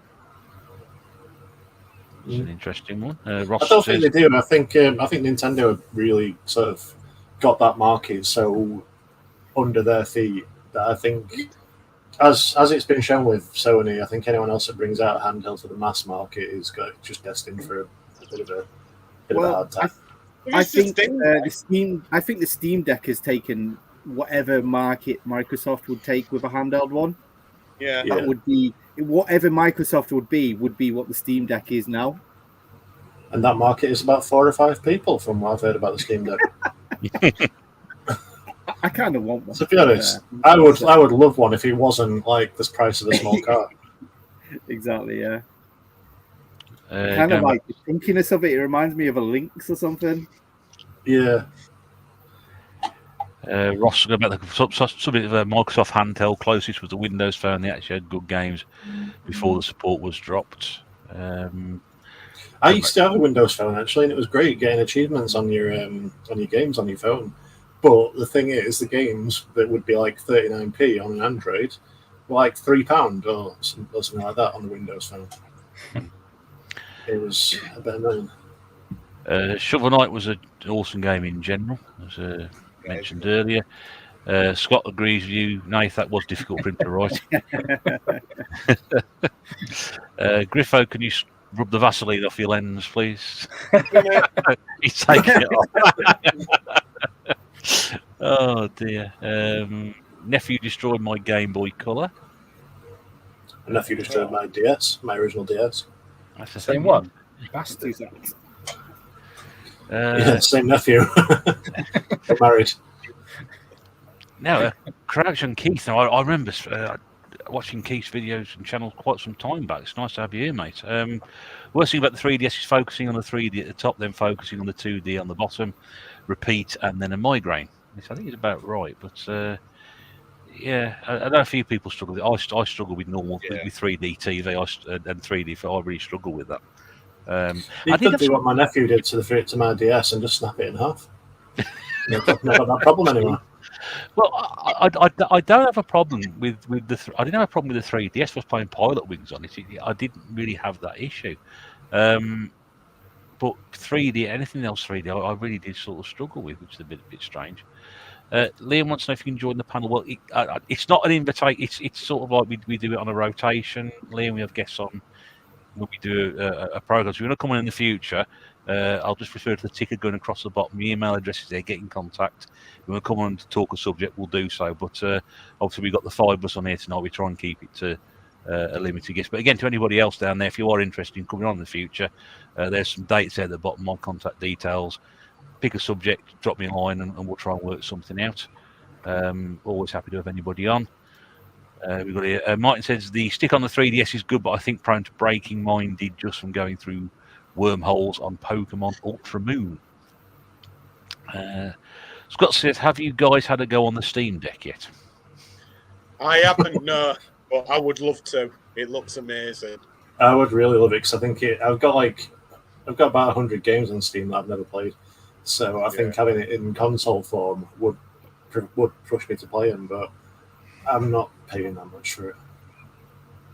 I don't know what it is, so no. I'm the same in that respect. I've got quite a few games on Steam, but I can't play some of them because I'm on Mac. So the Steam Deck would be of interest to me. Scott says it's an awesome piece of kit. The Steam Deck a lot bigger than the Switch, the weight and size of a Wii U gamepad. Sounds interesting, that. Question from Trevor, very quickly. Would you have an EverDrive for the Switch? Later on. I need all this sort of talk at once, so go on. Well, you can actually crack them. You can get like ways to jailbreak them. So that is the equivalent of it. With stuff that takes SD cards, there's going to be no need for EverDrives and stuff, because you will at some point be able to just load games onto the SD card and play them that way. It's inevitable.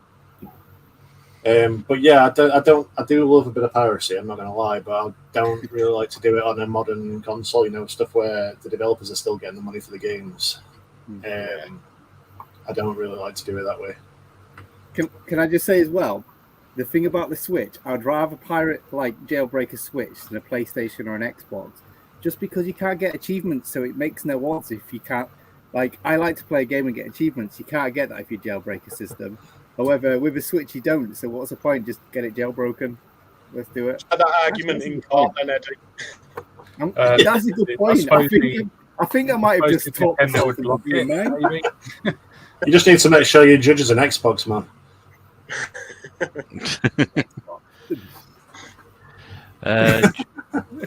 James Much-More's here as well. Good evening, James. Nice to see you pop in. Then says that the GP32 was an awesome handheld. GP32 was an awesome handheld. I'm having a terrible night. Going back to the Steam Deck, Martin said he'll probably get one by the end of the year. Almost about 1,000 games on Steam since the platform started.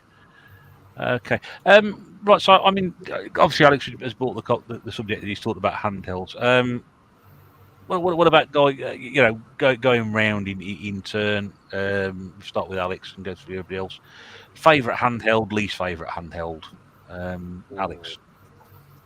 Favorite one is I collect for the PSP, but I'm gonna say 3DS. It's easily my favorite, and yeah, it is. It's my favorite. Just the diversity of the games on there, and I suppose the gimmick of the 3D. On some games, it's really worth having. As Eddie mentioned earlier on Castlevania, Mirror of Fate is fantastic. Some of the other Nintendo games it is. I've not played every game on the system, obviously, but yeah, you've got Dragon Quest on there and loads of Pokemon games and just everything I like, really. So, yeah, the 3DS is definitely my favourite. Least favourite, I have played Nokia N-Gage. I thought that was shite. It does class as a handheld, I guess. And I can't really think of anything else that's as bad. Without going for like a fakey, you know, an original sort of. I've never played a Lynx, so I can't really comment on that. Have you ever played a Mega Duck? Yeah. Or a Game Child. Is that the same system? Like a fake one or something? Eh? Is that something like a fake Wonderswan? No, it's not quite a Wonderswan. In fact, I think the Wonderswan came after it, so maybe they copied the sort of naming of it. I need one of those. I really need one of those. A Mega Duck. It's a foul area of gaming. Oh, God. Father's Day in it. I'm allowed. That's it. That's sparked a bit of a chat here. James says his favourite system is the Game Gear. He's been doing some videos on you mentioned the N-Gage, Griffo. James has been doing some videos on those at the moment. So if you've never seen one of those before or remember it, then there's videos pop across there. Liam says the Game Boy Color. Janky Ahmed says the Game Boy and the PSP. Well, you can't go wrong with any of for these. They're all fantastic. Yeah, Martin said most played, so favourite has to be the Vita. Scott says favourite the 3DS. I think that must have been hard again for him to type. The worst, the Wonder Swan. Keith says favourite, least favourite handle's probably the Game Boy SP. Game Boy Advance SP, despite having a backlight, I never found it particularly comfy to hold. Prefer the normal GBA. I think normal GBA is probably one of my favourites. I love the SP. Yeah. I like the idea. wish I still had an SP. I never played on one, but I do like the Game Boy Advance. I really do like that. Backlit screen and charging it from the mains they were both game changers. Yep. Mega Great. Duck. Wasn't the charge Mega had Duck big in ages Germany? ago. Sorry, Griffo. The charge on it had last ages. And Yeah. the fact that you could still play Game Boy games on it was a big plus. First thing I did when I got mine is I went out and bought Tetris on the original Game Boy. Right, yay! Yeah, the one that sticks out the back of that console there. That's Yeah, that's the thing about like. just Game show Boy. us that again, nice, because there we go. Yeah, Yeah, that's the only downside, but you don't really notice it when you're playing. I've got like those ones are flush. But Yeah, the the Game Boy GBA ones stick ones, out yeah. massively I fast. guess I never wonder what thought. it's like stuck. I wonder what it's like stuck out the bottom of a DS Lite then, because the Game Boy Advance games stick out the bottom of a DS Lite. Yeah. Game Boy games don't work on a DS though. Do they not? Yeah, it's Game Boy I Advance. only found that out fairly recently as well. I just assumed it was an all-in-purpose Game Boy player, but it's not. It's just GBA. Yeah, it's, I didn't know that. They do. There you go. And then we'll bring you back again. Here he comes. I mean, you'll be able to put Game Boy games in there. Just put Tetris in it, ram it in. Put a game, and while you're at it, Smash it in with a hammer. Get a hammer, smash it in. See if that works. Promise There it'll you work. I mean, look at it. I mean, God, look at it. I mean, It doesn't go in, Eddie. It doesn't fit the plot. It's like the Jar Jar Binks of gaming. Jar Jar and Lynx. Jar Jar and Binks, yeah. Rach has never held a handheld apart from the snide one that comes with 50 games. James says, yeah, thanks for the mention. That's no problem at all, mate. Yeah, the Engage is pretty decent. Some games. I Well, used to have an Engage. Well, I still got my Engage QD actually, and that was actually my sole mobile phone for a bit. I was going to buy it when it first came out purely for that basis, and it had got a game thing with it. And I thought, oh, yeah, I could really do with that. I never did. I only had 2 games on it. I had Sonic N and Rayman. And when I moved on to my next phone, I got rid of those games. But for some reason, I've still got the machine, but I really wish I'd still got the games. But saying that, I don't have an old Nokia charger, so I have no idea if the machine even still works. But it's just nice to sit on the shelf. I think I played Red Faction in Blockbuster Video and thought it was. Yeah. Yeah, it was. There was a really good Splinter Cell on there, which was 2D, and it was probably the only Splinter Cell that I ever enjoyed playing. There's an Elder Scrolls game on the Engage, which is just horrendously expensive and not available anywhere else. So you need to go find out and buy that now, mate. Sorry. Isn't it like a bit of a? They could have done something a bit different because the fact the game's played in Tate like as standard. It was like a missed opportunity there, wasn't it? No shoot 'em ups. Yeah, they should have put shooters. I found it really weird as well because of the weird, crappy D-pad as well. On Tomb Raider, I mean, for a start, it blew my mind that you could play Tomb Raider on a phone. But I remember, if you pressed up and just tapped it, she'd just carry on running until you stopped her, and it was really hard to get used to that. But no, I have fun memories from my Engage, and I kind of wish I still had some games for it, but unfortunately I don't. Back then I was more good to get rid of stuff. I don't know. I need to get a charger for it first. Well, yeah. I would have thought somebody somewhere will have hacked an Engage surely by now because the games can't be that hard. And they were on SD as well, weren't they? No, they were bigger. They were slightly bigger. Yeah. Yeah. What I've heard is no one can figure out how to change the games once you put one in. You have to dismantle the whole thing. Oh, you did, didn't you? But with the QD, though, you didn't. Yeah, and you also didn't have to hold your phone like that, like sideways to talk. You could hold it flat to your face. That's true, yeah. QD was a much better machine than people get the credit for. I think it just had the stigma of it. James says you can heck it. It takes an MMC card. Heck well. it. Yeah.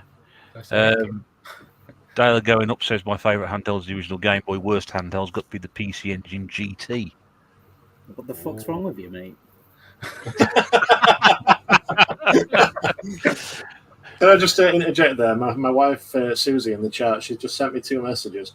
One is a Valve Steam Deck. It's currently selling at CEX for £750. Oh, I mean, a snip. Bargain. And she also Googled Mega Duck, and if it'll show up on my camera, Hang on, that's Pete. what came up. That's a solid. That's a solid duck, in it. That would be a solid duck, yeah. I kind of want one of those. Yeah, I know what you mean.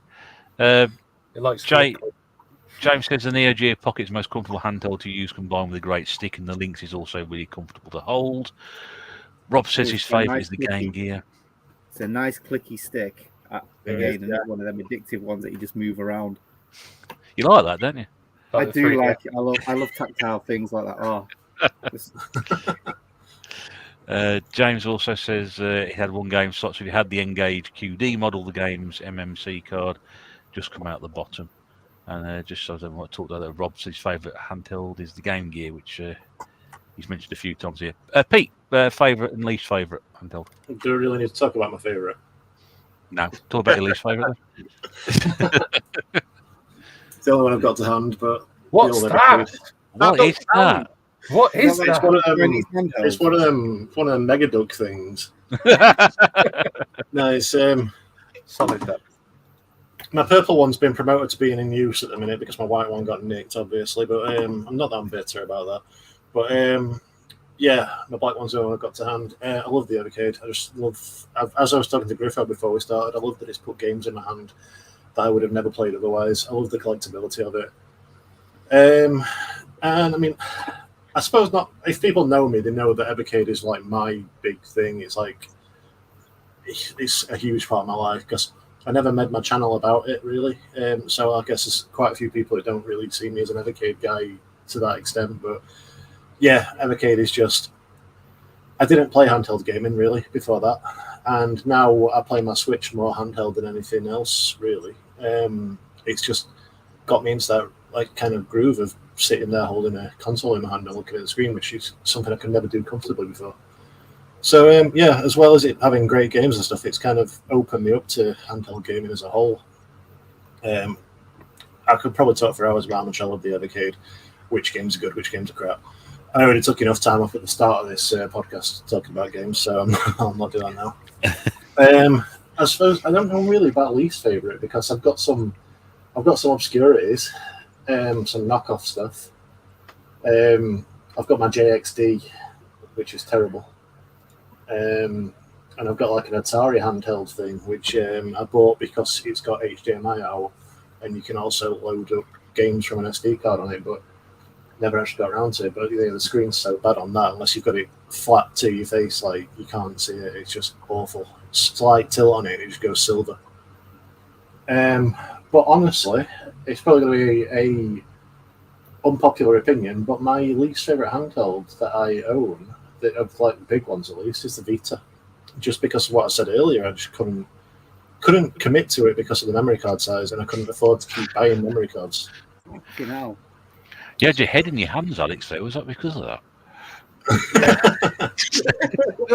It would have been once upon a time. It would have been the no.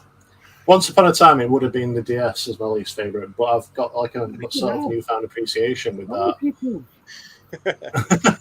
Well, at the time, I was like, it just feels like I'm playing PS1 demos. But now it's like I'm more into JRPGs, more into stuff like that. So, and that's a really good system for JRPGs. Obviously, yeah. I've got my Cyclo DS card. I can just download whatever I want to play and ram them on there and play them. The Castlevania games on there are brilliant and stuff like that. So it's kind of put it up in my estimation a bit recently. Yeah, so yeah, I'm going to have to go with the Vita, unfortunately. Have you played Uncharted Golden Abyss on the Vita? Yeah. The games I've played are brilliant, but it's just the fact that they screwed the pooch so much with those memory cards. Well, I see where you're coming from now.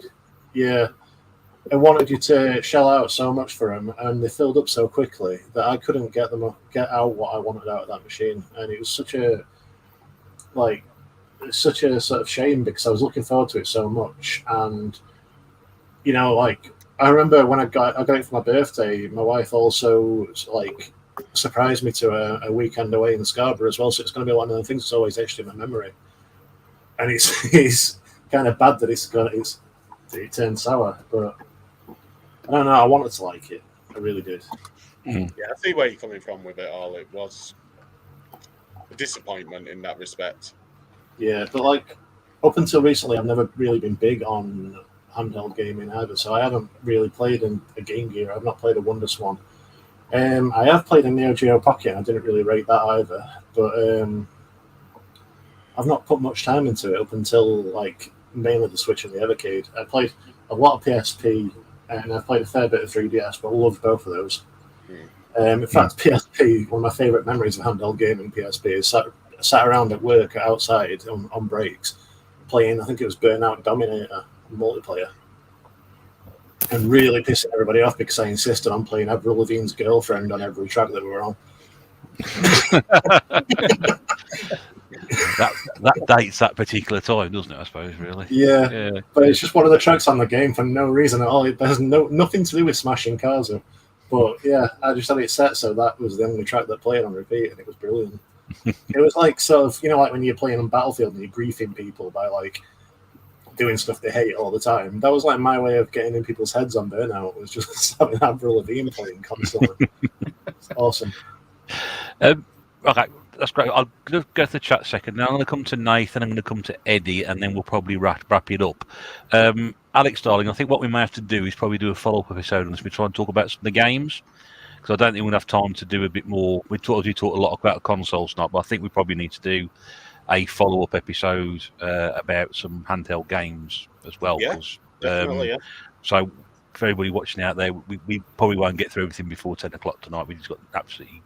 how long has this episode gone on for? Because Griffo's gone through his third stage now. He's in the dark emo phase now.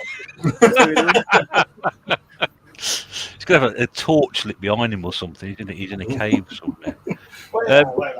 As we sort of like that, I'll just go whisk to the comments because obviously, as soon as Pete mentions the word Evercade, then obviously people start commenting about it and different opinions on it. Scott can't get on board with the Evercade as Blaze seemed to put inferior reports of games in the compilations. Bitmap cart was dreadful to stop me investing. Martin said he liked the idea of the Evercade at the start, but now both the handheld and the VS are dust collectors. Ross has never tried an Evercade. Rob had an Evercade and he got rid of it and leave it at that. James says the Evercade is all right. I think I used to host the Evercade chat. I think he's got his tongue in his cheek there. I think very very firmly. It's all right. Personally, Keith personally can't see us getting an Evercade anytime soon. Doesn't appeal to me whatsoever. Even the newest model, the Evercade EXP, which has come out there. Archive Oddball is here. Good evening to you, my friend. I'm glad you got that to see you there as well. Going back to Pete's comment about the Vita, you had to go physical on the Vita, which made no sense as they were pushing digital so hard. Archive Oddball said, I bought an Evercade, played it a few times, sat gathering dust now. And James says he still hosts the Evercade chat, just to clarify that. I thought it was the Retro Gaming Revival guys now. What's that? The Evercade chat, I thought they took it over. I don't know. I don't know. I thought James was still doing it. Perhaps he'll confirm in the chat. Nath, favourite, least favourite? It's a difficult one, really. I've been thinking about this. Taking into account modding and things like that, I'm going to say favourite is probably the PSP because you can actually flash this thing, so it will play Mega Drive, Master System, Game Boy, Game Boy Advance. It will play most anything old system. I mean, you can play PlayStation games on it. They probably run like absolute crap, but you can do it. And PSP games as well. So, on that basis, you've got it all kind of in one place, and it's just so freaking easy to do. Vita does, and it's got a nicer screen. Yeah, but I don't have a Vita, so Oh. based on the ones I have, Griffo, that one. Fair enough. No, I really like that one. Although, if I had to say without modding it, it would probably be like the DS or 3DS because they're just so well put together. I mean, like the DS just it sold so many freaking consoles. Everyone loved it. The dual screen, the like stylus, the games that had that, it was just really ahead of its time. As for least favorite, it's a really tricky one because I suppose it's kind of looking at it for its time, and I would probably say something like the Game Boy Advance, actually, which is quite hard to say. But I mean, I was going to say the Game Boy because looking back on it, the graphics are rubbish. You can play it in the dark. But yeah, exactly. You couldn't say that because it just had so many good games, the original Game Boy. But the first Game Boy Advance that came out, it had no backlight on it. It was still battery powered, which was rubbish. Nowadays, like as many of the games as you get out in the wild, there are as many like bootlegs as there are originals. So it's really hard to collect for. I think somebody said before, was it just a port of the SNES? A lot of the games kind of were, but I was really hyped for it when it came out. I got it from launch. I got it with Circle of the Moon. I got from launch and a load of other games. And it's got some fantastic games on, like Zelda. I can't remember the other one. Can't remember the name of it. Golden Sun. That was it. Golden Sun was fantastic on the system. But it just lacked from the fact that the screen, even though it was color, there's no backlight or anything to it. It almost seemed like they tried to kind of do too much, but kind of forgot about like the important things. When the 3DS kind of had it with the 3D not being quite right, but they worked on it. And the Game Boy Advance, they just brought out the smaller console, which is that the SP, which isn't as nice to look at, I don't think. I mean, they brought out like ones where it has a little kind of tattoo on it, which just looked a bit gimmicky, like they get scratched up really easy. I don't know. I just think for me that the Game Boy Advance wasn't quite what it could have been. I love the look of the SP, but it's just too small. It's really crampy to actually play. So it's just a form factor that does it for me. Like if it was a wider thing, like a DX, then perfect. But it's just too narrow. It just felt really sort of old. But then I'm torn a little bit with that and the Game Gear, because the Game Gear, although I absolutely love the Game Gear, we had two and they both just died because they put shit capacitors in there and it just failed. So back in the day when you're a kid, you just turn the system on, it doesn't turn on. You're like, oh, what the hell's up with this? It just drained batteries. I mean, fantastic that it was like a color screen. The fact that it was powered by batteries and didn't last very long was like rubbish, and the fact they put cracked capacitors in there. So, I really loved the system. I loved the games. I didn't like the fact that it was fallible, same as kind of the Game Boy Advance in that respect. But mine was always plugged in, so it wasn't really portable. But the Game Gear? It was. Yeah, mine was too. The thing is, right, people, this is what I keep hearing. People go, oh, the batteries just didn't last on the Game Gear, so it was a terrible system. But I used to play it in the conservatory a lot at my parents' house, and like I wouldn't have a TV in there, not a chance. But I would be away like playing portable gaming, and not only that, but I had that clip-on battery pack. That was fantastic. Oh, you cool bastard! Yeah, no, it was. I would go through school and like have it clipped onto my belt and like got numerous things thrown at me. It was amazing. It really cooled me down. Is that a rocket in your pocket or a Game Gear charging pack? I remember I had the clip-on thing for the game, but I just remembered I had this big carry case thing, and it was like a shoulder bag. Yeah. Because it was huge, and it had like pockets all over it for like games and stuff. And it's like that. Was it really that portable? It weighed a ton. Sounds like the old mobile phones, doesn't it? Put it around the suitcase, the battery pack for it. James just clarifies he does the monthly Evercade live stream shows, but Retro Gaming Revive will do the Evercade Facebook chat. I didn't know Sean liked Evercade. Oh, Retro Gaming Revival, yeah. Revival, yeah. Oh, not revived. Did I say revived? He's asleep right now. I should be I know, asleep as well. I tried ringing him. Couple of other things before we get to Eddie. Dale going up saying, why didn't Amstrad or Commodore release a handheld system back in the day? If both them companies had come with the idea of making a handheld back then, they might have sold better than the Game Boy.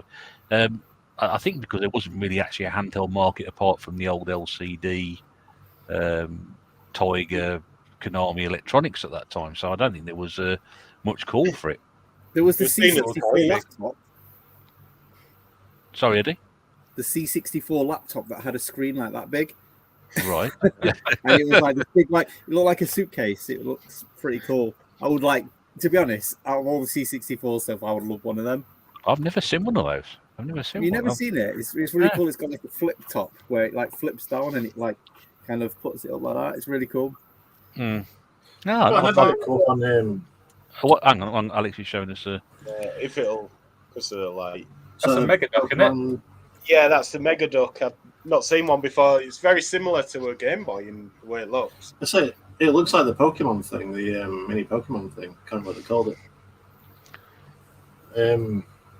Yeah, I got an advert today while we're on the C64. I got an advert for a new C64 on Kickstarter going up on my laptop, and I looked at it, and it's literally it's just a PC stuffed inside a C64 shell, and they're selling them for $1,000. Yeah. What? Yeah, God, it's just a Windows PC.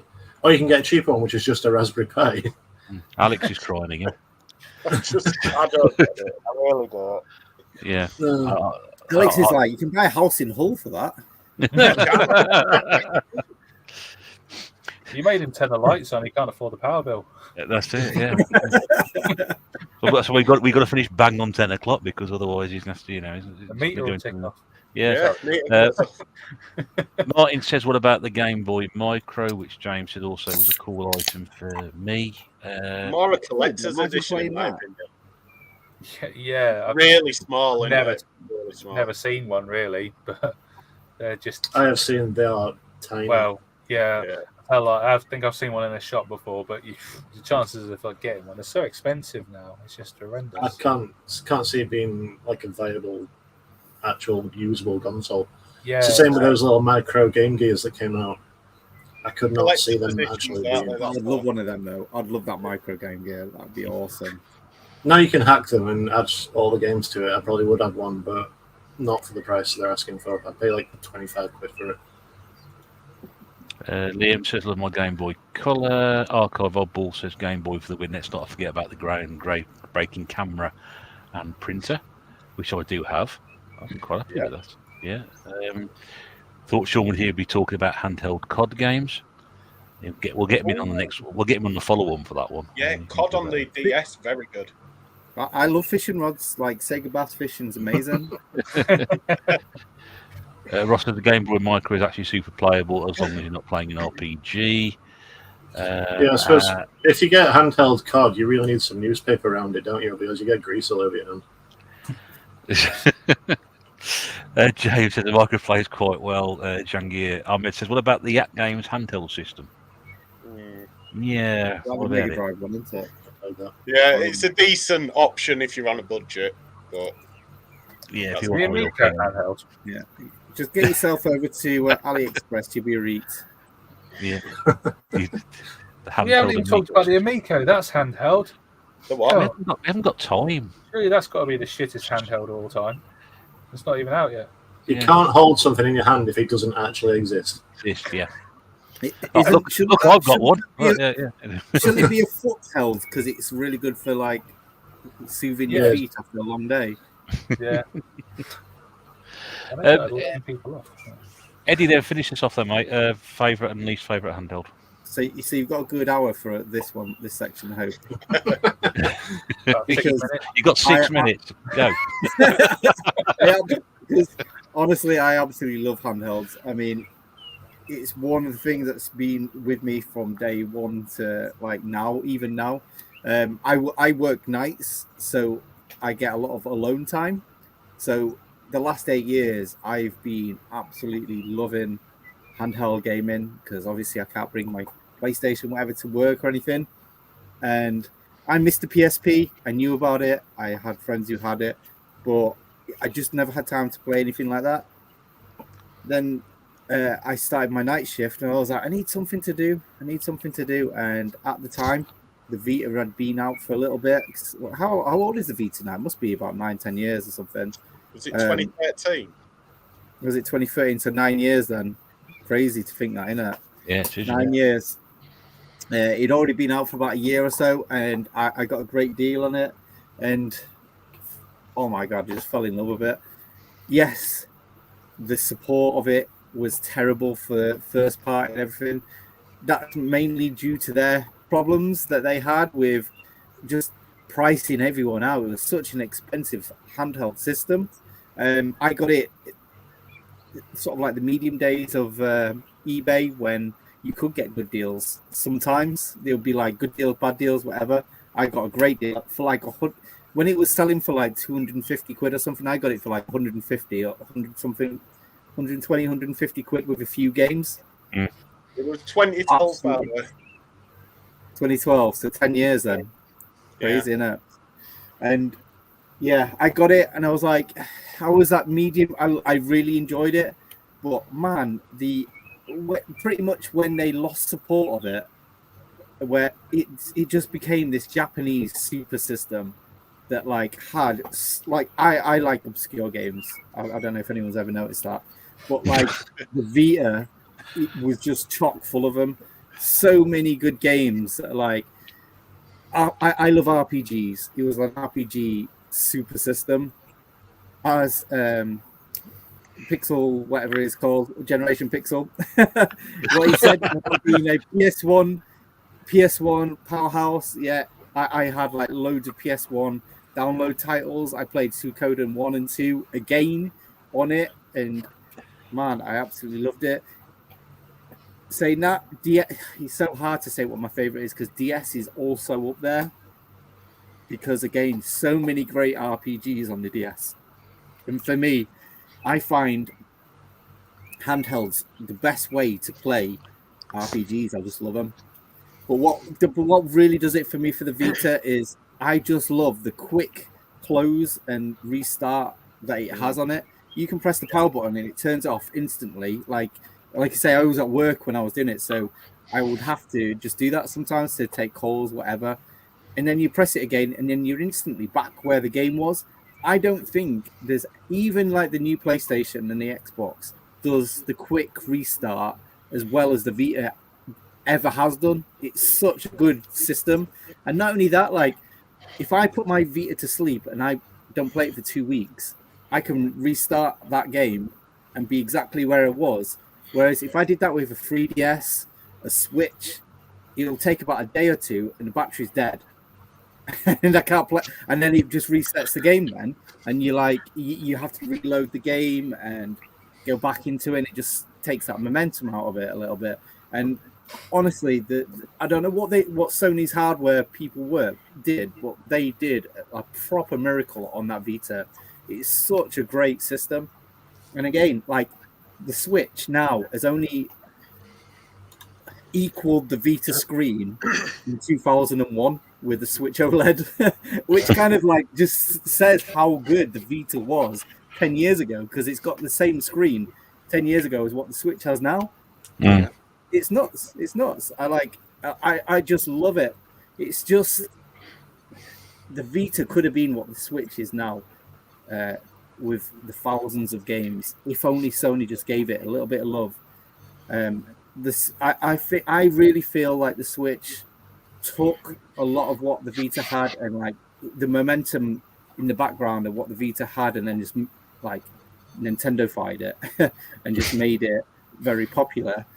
Because a lot of the stuff that people going, oh, I love the Switch because of this game and that game. And I was like, I was playing that on the Vita a few years before, like Odin's Spear and stuff like that. Fantastic games. And like they were the games that like kind of ignited the Switch. And I feel like I kind of like maybe don't give the Switch as much love as what I probably should, because of how much I love the Vita. Absolutely love the Vita. Man. I honestly, I could lament on it for so long, but obviously, well, we've got 1 minute now. Yeah. So I'm going to go for a quick one. So, oh, Jesus Christ, what's it called? I'll put it here. My worst system is the Watara Supervision. I don't know if anyone's ever played that system before.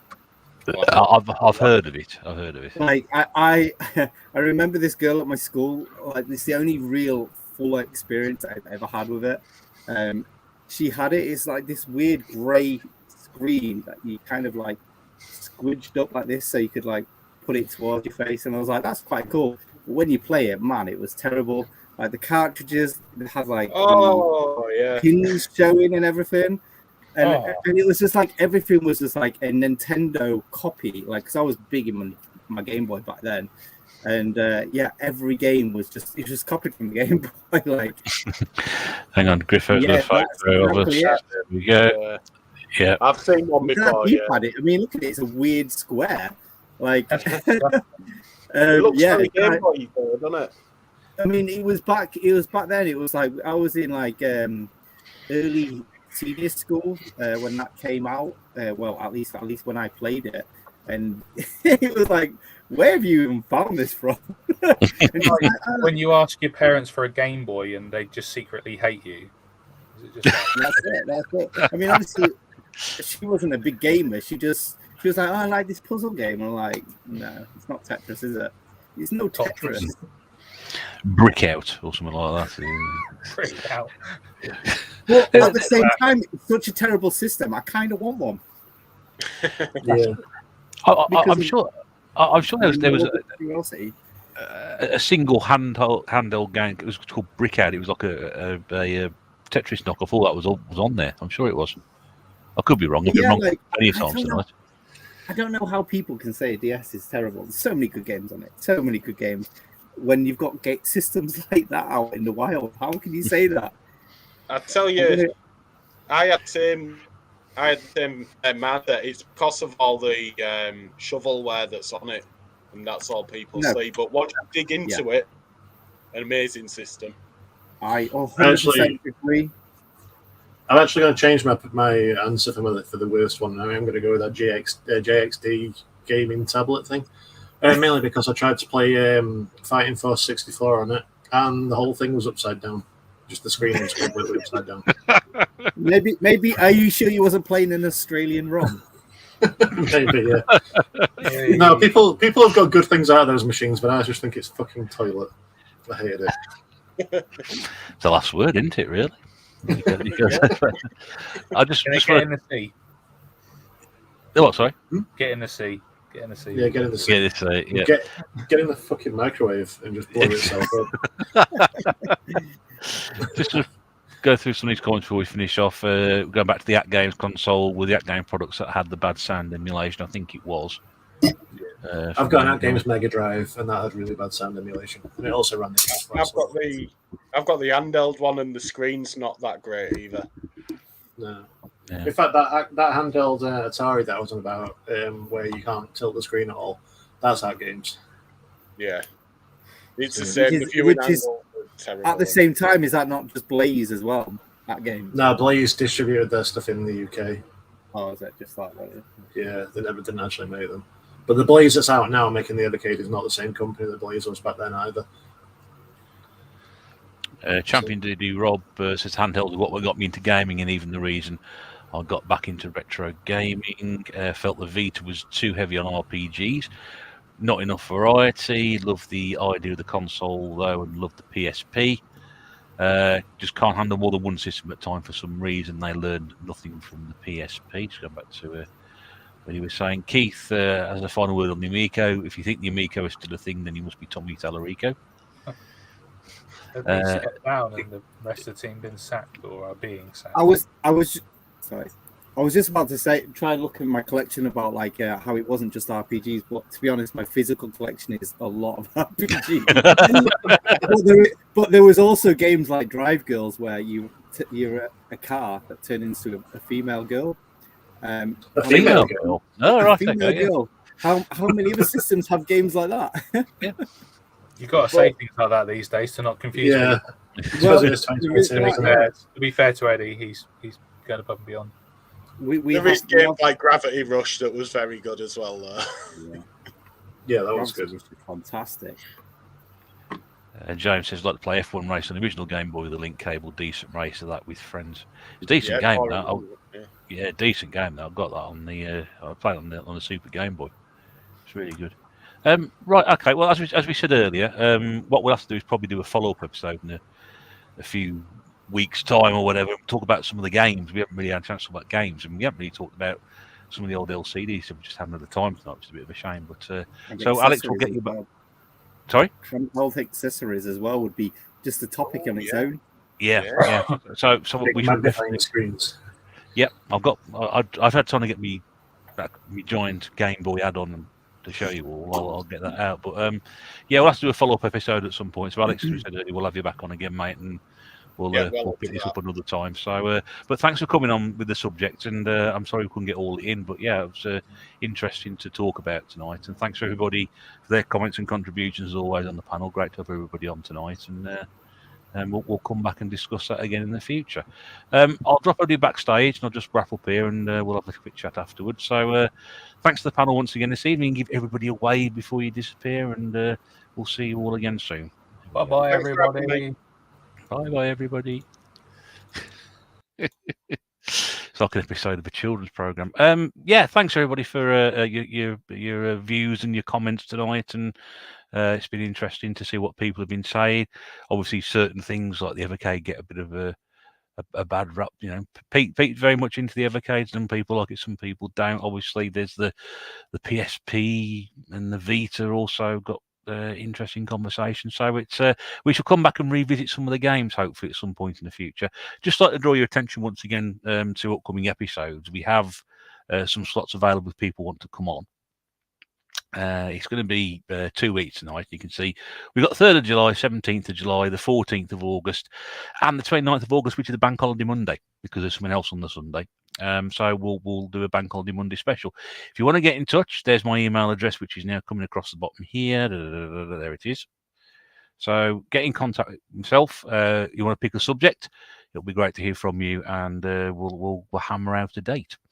So we are back in 2 weeks' time, which will be not sure what we're doing then. Date is available. Do get in contact. It could be to do with that. If you've enjoyed these episodes, there are all previous 56 on my channel to go back and listen to or watch and peruse at your own heart's content. But yeah, there we go. Right, well, that's that then. I shall sign off for there on behalf of everybody tonight. Thank you very much indeed for tuning in. It's been a pleasure as always. And we'll see you again very soon. Thanks to everybody in the chat, old and new contributors, people who haven't been in before. Great to have you on board. We've had about 25 people or so watching at once, which is fantastic. I'll leave you all in peace. Thanks very much for watching, and we'll see you again soon. Bye for now.